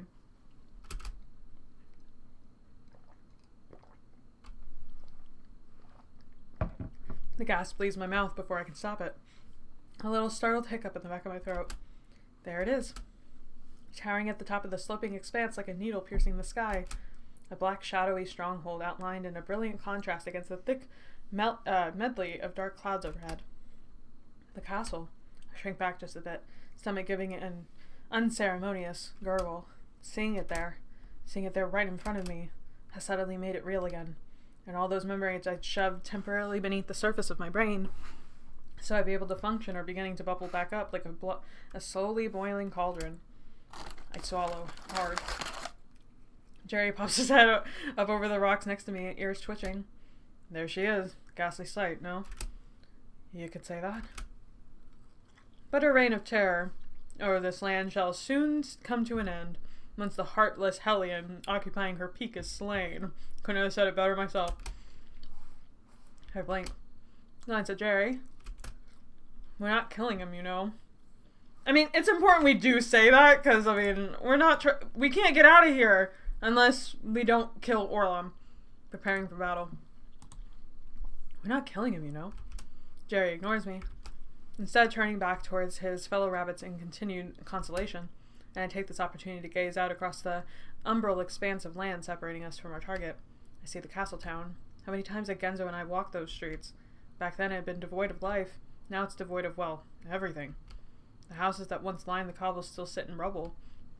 The roads are strewn with unidentifiable bric-a-brac, and the once tinkling fountain has turned into a dank pond of muck that bubbles and hisses with acidic pops. Excuse me. And burping on stream. How unladylike. Disgusting.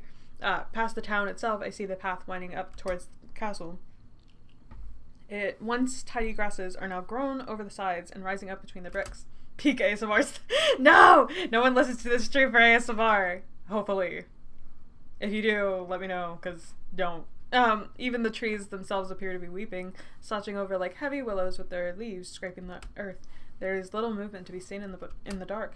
Nothing but the occasional lurking shadow moving between the murky depths of the ruins. According to Jerry's men, though, this place is a breeding ground for rabbit soldiers. The thought alone is enough to make the hair on the back of my neck stand up like lightning rods as my eyes rove the perimeter. Genzo crawls up next to me. How cute is he? I'm gonna squeeze up. Genzo crawls up next to me and I hear him a little oomph as he pushes himself up onto the rock in order to see. Makes your dick shrivel up like a California raisin, don't it? He whistles beneath his breath. It's certainly not instilling much confidence. I want a Genzo Squishmallow. Carrot, listen, please. Iggy doll, Genzo. I just need plushes of them all. I'll buy it. I'll take 10. I'll take 10. Just let me know before you, do it publicly. Because people are going to be all over this shit. Guess that fucker wasn't happy with the previous aesthetic. Not sadistic murder you in your sleep enough. Or for the old pepper-pocked people eater. Uh-huh. I roll my eyes. Wait, fuck. My bad. I roll my eyes, not that he doesn't have a point, but Gidget rises up on the other side with a small grunt. Saying it is indeed a lot different than simply talking about it. Their brows furrow with a worried shudder. I only hope the plan will work. The plan will work. Jesus, I know they're on your side, but why do they have to be so fucking creepy sometimes? Genzo hisses. I heard that. Want me to say it louder? Let's review the plan, shall we? Gidget cuts him with a cough, and I shoot them a smile of gratitude. Yes, the plan, very good. Jerry's ears flick to the left, then to the right, and I see him peer out across the darkened lane. Stage 1 is already in motion, if my ears don't deceive me. I blink, strain my ears, but hear nothing. It is? Yes, the 2 northbound squadrons have already begun their approach. They'll aggro the 2 KRCAs east of the main gate. That's when our long-range unit will move into position in the bread box. Bread box, Genzo snickers next to me. Jerry shoots him a glare, but otherwise doesn't react. They'll provide cover for the first squad to begin their push towards the main gate. While they draw fire from any remaining unit in town, our squads will circle around the westward side, then cut left of the moat and follow it down the sewer entrance. You'll be safe once you're inside. The bars are spaced too closely for us rabbits to get in, but you three could be able to slip inside without much trouble. Yeah, but that's not the only thing you wish you could slip inside. Genzo coughs into his hand. Get out! He's so serious right now. He's so unserious. I see Jerry's eyes twitch. But Gidget keeps the conversation moving. If we're lucky, then there'll be barely any rabbits left to notice us, let alone attack. Yeah, and if we're unlucky, there'll be a whole passel of them waiting to sink their oversized biggest spades into our land. What? Huh? I'm too stupid. My stomach gurgles unceremoniously at the thought, and I flinch in spite of myself. If we're unlucky, we'll have Jerry and his squad hold any surprise forces off until we reach the sewers. To think I'd be trusting my life with a guy whose ears are longer than his And once you're inside, Jerry starts, his words punchy. Yes, once you're inside, we all turn to look at him. He blinks.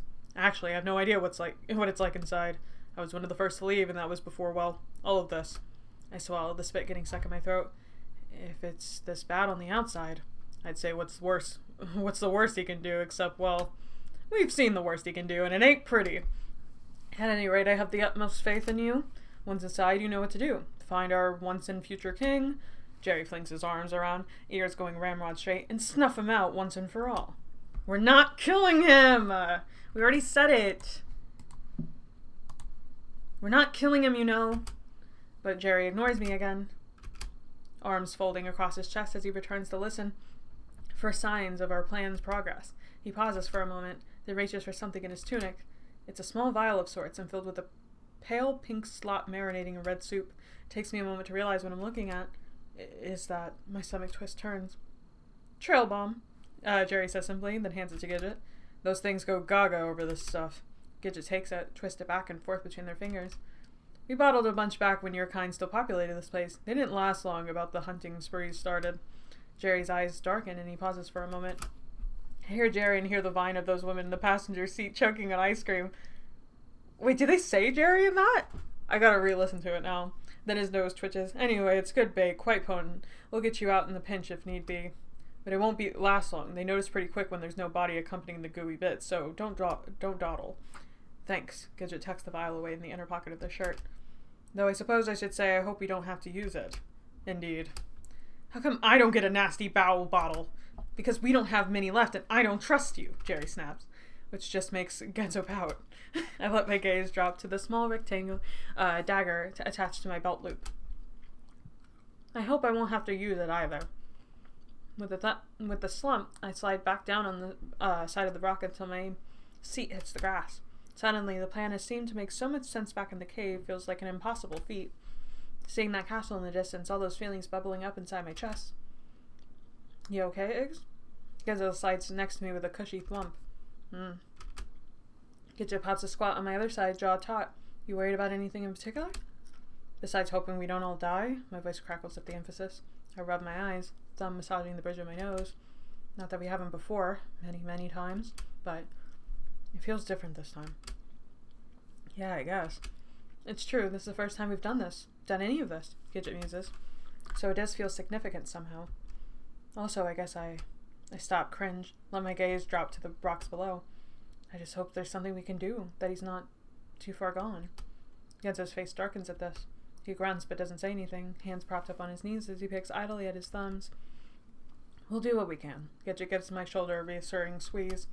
We'll drag him out of the castle kicking and screaming if we have to. This thought does bring a smile to my face, and I feel a little bit of anxiety squeezing my heart loosen. They've made contact. Jerry's voice snaps us back to attention. He's gone perfectly still, ears as straight as TV antenna, searching for a signal. Gidget pushes themselves back to their feet, voice low. The northern squadrons? Jerry hums an affirmation. This is enough to bring me to my feet as well, despite the trembling in my knees. I can feel my heart picking up again, like a steadily accelerating metronome in my chest. Genzo falls behind, though conspicuously silent and lacking his earlier vivacity. One of the other rabbits ducks down beside Jerry, his movements crisp. Long-range units in position, sir. They've already had the drive back a few hostiles. More stragglers than they anticipated. Jerry clicks the back of his teeth together. Not ideal, but we've dealt with worse. Does this mean we'll be going soon? I try to sound confident despite the warble in my voice. Jerry ignores me, instead of flicking his head in the direction of the town. The other rabbit seems to know what this means. It goes bounding off down the hill. Come on, Jerry says simply and takes off after them. The three of us simply watch him go for a moment, the sight taking a moment to register. Then, Gidget goes running, with Genzo hot on their tail, and I have no choice but to scramble after them, fingers and toes slightly numb from growing apprehension as I spread down the hill and out across the dark field. It's a surreal feeling, being out there in the middle of all that darkness. Nothing but the moon to guide my path as my heart races and my feet pound against the dirt. I can barely see my companions up ahead, which only worsens my dread, and I push my legs harder, whipping past grass and thistles like white-topped streak in the dark. We race across the entire field up to the buildings on the outskirts of town. I see the rabbits come to a halt behind what looks like a remains of a large shed, and I book it after them. Clenching my eyes shut, I put everything I can into the last leg of my sprint, then promptly trip and fall a few feet away, going sliding across the gravel with a wince-inducing thud. Eggs! I hear Genzo hiss. Can see his paunchy shadow start towards me. But Jerry makes it there first, hauling me up single-handedly by the back of my shirt and carrying me towards the building. I barely have time to register what's happening before he's dropped me back to the ground and brought my wrist with a yank. You're staying with me. Get your fucking hands. Do you want him to die? This stops Genzo in his tracks, and he steps back with a harump, fixing his hat. I sink somewhat shamefully back against the wall, Jerry's hand still clenched around my wrist bone. Jerry jerks back to peer around the side of the building. From my vantage point, I can see the grass turn to cobblestones only a few feet away, but not much else. In my mind, though, I can see the small castle town as though it were yesterday, the quaint yet empty streets, the fountain tinkling in the central square, the air of disquietude hanging over everything like a dewy veil. Classic horror trope, just tripping. I wonder what happened to the villagers in this timeline. This thought sends a shudder up my spine. I see Jerry's ears jerk left-right, his nose twitches. First squad is moving in, he says simply, then turns back. Seems to realize how tightly he's gripping my arm, and promptly releases it with a jerk. Sorry. I shake my head silently, massaging my wrist. You've kind of got a vibe of a newborn kid. Yeah, that's us. This makes me blanch. It's kind of... Don't say cute, but he doesn't finish. He was gonna say cute. He was gonna fucking say cute. He was gonna say it. What else was he gonna fucking say? What was he gonna say? It's kind of stupid. I don't know. I don't know what he was gonna say. Why they made it. It's kind of cute. Instead, turning his head away with a small cough, tip of his ears curling. I find myself a bit of a loss, so I simply stand there, staring down a small tuft of grass next to my feet. Anyway, we've got to get you out of the castle in one piece. So you can find that rat-tailed bastard. And silence him for good, he emphasizes with a punch to his palm. We're not killing him! Imagine if we said nothing. That's so fucked up. He's our friend. Oh, we have to go all the way to the front again. Sorry, first steps. You're getting overwritten. Wow. We're not killing him. I've just about had it at this point. Unable to stop myself, I stomp my foot on the ground, hands splayed in exasperation. This is getting ridiculous. We're not killing him, you know. Say nothing. Say nothing is never the answer in any game. No, for real. Like, when has that ever helped? Jerry blinks at my outburst, but I'm not done. Orlam. Orlam is our friend. I can feel moisture building up the corner of my eyes. He needs our help. Needs us to... He needs us to what? I don't know. I don't know what we have to do. But he's in there and he's hurting and it's our fucking fault and maybe I don't really know how I feel about him or any of this, but I care about him. Care about him a lot. And I just hope we My hands curl into fists as I grind my teeth together, but I ultimately let them fall with a defeated slump. It's silent for a moment. Then, yeah, I get it. Jerry sniffs and rubs at his chin. Guess I've just seen a lot of my guys die, you know? So you have to forgive me if my words come out a bit harsher than intended. I bring a hand to the back of my neck, guilt buzzing along my hairline. Yeah, it's okay. My own feelings about the guy are complicated. Complicated is a good word for it. The memories plaguing my head, some of them horrific, while others comforting. The feeling of his fingers in mine as we danced, the smile playing at his lips as he whispered things in my ear, the weight of him curled up against me, his fingertips. I squeezed my eyes shut, cheeks suddenly growing incredibly warm. But I shake... Now is not the time, Iggy. I understand, but I'm still going to ask for troops. But I shake my head with a flustered jerk. My memories of Orlam are the most chaotic, hard to piece together, perhaps due to the stark juxtaposition of feelings they instill. Iggy, I need you to lock it. Or because I've spent so long down here with him. This place does stuff to your head the longer you spend in it. I return my gaze to Jerry, who's now just staring at me, brows arched. You go somewhere, Kit? Not him giving us a nickname. Pet name. Kit? Bitch? I don't know you. I'm just joking. That's me. I'm sorry, Jerry. You're not a bitch. So sorry. Memories, you know? I give my hand a little wave as though it will somehow explain the amorphous disarray seizing my thoughts. Guess I can't fault you for that. Got enough of my own. He calling us the equivalent of baby. Yeah! Carrot, what was the purpose behind this? Give me one purpose. Like, you could have just made him a friend, but you made him hot and you made him have a thing for Iggy. So what's that about? What's that about? Explain yourself. That smirk. Like...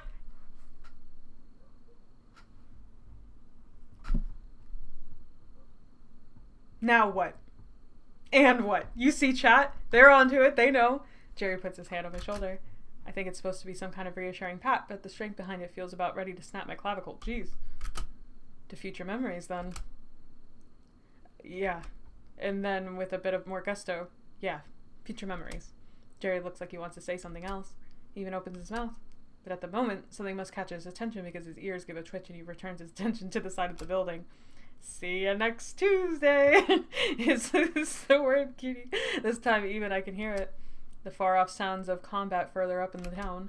We grow silent, the whole lot of us huddled at the ready behind the shed, just waiting. Then, they're almost at the gate, let's move. Jerry gives another click, and the other rabbits take off, back around the other side of the shed and disappearing into the night. Genzo and Gidget glance up at each other. I like them exchanging glances. How cute! Then at me. I turn an equally as bewildered look in Jerry's direction, who just stares at us blankly. Finally, what are you waiting for? Go! He flings his arms. He's so done with us. We don't know what the fuck we're doing. I'll take up the rear. No one say it. This is enough to spur us into action. More men to be slaughtered, not gonna go to plan. We take off, running. Somebody is definitely gonna die. There's definitely gonna be more death for sure. Why is it always running? I do better this time though, focusing my attention, locking in. I go whipping by the building on the outskirts of town like a shadow in the night, keeping the outlines of my companions in my sights. My lungs fight me every step of the way, but I push past it, willing speed and strength into my legs. Jerry's the only man making sense. We come to a stop at another building a short distance away, huddled in the dark. Silence. Then the rabbit in the lead jerks his head, and we're off again, flying from building to building, staying in the shadows as much as possible. The sounds of combat are nearer now. I can hear them when we stop. Between my harried breaths, I struggle to swallow oxygen. It sounds somewhat intense. Did the first squad really meet with so much resistance? There weren't even supposed to be that many rabbits left by the time first squad started towards the gates. This thought makes my stomach twist, and I clench my fingers into the dirt by my knees. Another signal from the lead rabbit. Then we're off again. Halfway towards the moat, perhaps, but it's hard to gauge. I clench my eyes shut, then back open again, fighting back the nausea swirling in my belly and the coppery tang on my tongue. I focus only on the shadowy shapes in front of me. Keep up with them. That's all I have to do. Alright. I know this is a weird place to stop, but I feel like it's just only going to spiral into more stuff. So this is where we're going to stop, and when we're going to start next week. Right in the middle of the action. And I look like a rabbit soldier. Like it looked like an actual soldier this time, so... We in it, buddy. We are in it. So time to go to the main menu. Gidget! Gidget! Gidget's here! Gidget's here. Gidget's here. I still gotta do my end screen stuff, so the stream isn't over, but I got some stuff to set up. But look, we got a Gidget! Oh my gosh, they're so tall. Gidget unlocked. And then we get Orlam's short little ass, and then Buck's bitch ass. No Jerry, though. Anyway, okay, so, what a stream, holy shit. Lots happen. Lots happen. Honestly, it's going to take more time for me to digest all of that, but I am so fucking ready to get back into it. I didn't want to end it today. I still don't. I had a great time and it, like, right back. Is the baby the gem of happiness? That's what I think, because it was like an egg shape, and like an egg is just a baby, right? So like, no, because all the rabbit soldiers look like Scout Regiment. We're so back. And they did look like Scout Regiment. So let me do my end screen stuff. We don't need this yet. Okay, so schedule, same as kind of always at the moment. Tomorrow we will be doing Seaside Inn by Gray. Cannot wait to see you there. Gonna be a good time, same place. Might do it earlier. I don't know. We'll see. If not, whatever. I'm excited. I think we're probably going to be able to finish tomorrow, which is really exciting. And honestly, today wasn't too traumatic in terms of like our Wonderland. Like, I mean, bad things happen, sure, but good things also happen. So I don't know. And then on Saturday, we'll be back probably playing Lord of Lies, or I have another idea in mind in case I don't feel up to it on Saturday. So we'll see. Saturday at 11 a.m. You're going to be somewhere else. No, I'm not. I'm coming after the stream. I ain't pushing back my stream. I go where I want to go. But anyway. And then there'll be more Quaint on Tuesday and more on Wonderland next Thursday and so on and so forth as we go on. So I'll have a new one made. I've got jams going on. I'm hosting jams. I got 2 jams. Get out of here, Joy. So we got 2 jams. Got Chat Sim Jam, which is going right now. It started a couple days ago. It started about a week ago. And you can make a Chat Sim Jam. Me and Teef and Max run it, and it's very cute. You should definitely participate in it if you'd like. If you make a game for Chat Sim Jam, it is guaranteed to be played here on stream. So that is the one thing that I plan to do. And it ends May 15th, so just keep that in mind. Then we've got Jose After Dark later this year, starting July 31st and going all the way to Halloween, where you can make an NSFW game targeted towards women. That's what it's all about. If you ever want to make one, because I would love to see it. And obviously I can't play them on stream, but you know, I'll play them in my spare time, and I'll love them dearly for the rest of my life. It's run with me, Snacks and Lacey. Snacks and Lacey are the 2 mods here in the server, and just great friends of mine. And that is pretty. And also, I have my own games. I have to plug my own shit. I have my own games. If you somehow don't know that I make games, go play my games. I have them. That's it. That's all I have to say about that. So, and obviously, all my streams and VODs are always uploaded on YouTube. You can follow me on Twitter and Tumblr now. I'm making Rectifier right now, and I've been talking about it over and over again. So check that game out when it comes out. How does one jam so you're forced to stream my game? You just have to make a game for the jam. That's how it works. Yes, let's go play Joy's games. Yippee, Rectifier. I'm so excited for Rectifier. I actually was on call with one of my writers for it earlier today, and it's coming. We got some good shit coming up. And I've been posting about it daily because I have plenty of content to talk about daily, so look forward to that. But I appreciate you guys coming out to the stream. It was really fun. I love playing our Wonderland, and you guys made it even more fun than it would already normally be. So I appreciate you guys all for that and letting me eat on stream and all that. But have a good night, everybody. Thank you for coming out. And I'll be streaming this time tomorrow. Well, around the same time tomorrow, 7 p.m. CST. It'll be a date. Hope to see you there. If not, have a good rest of your night. Have a good rest of your week. Bye-bye!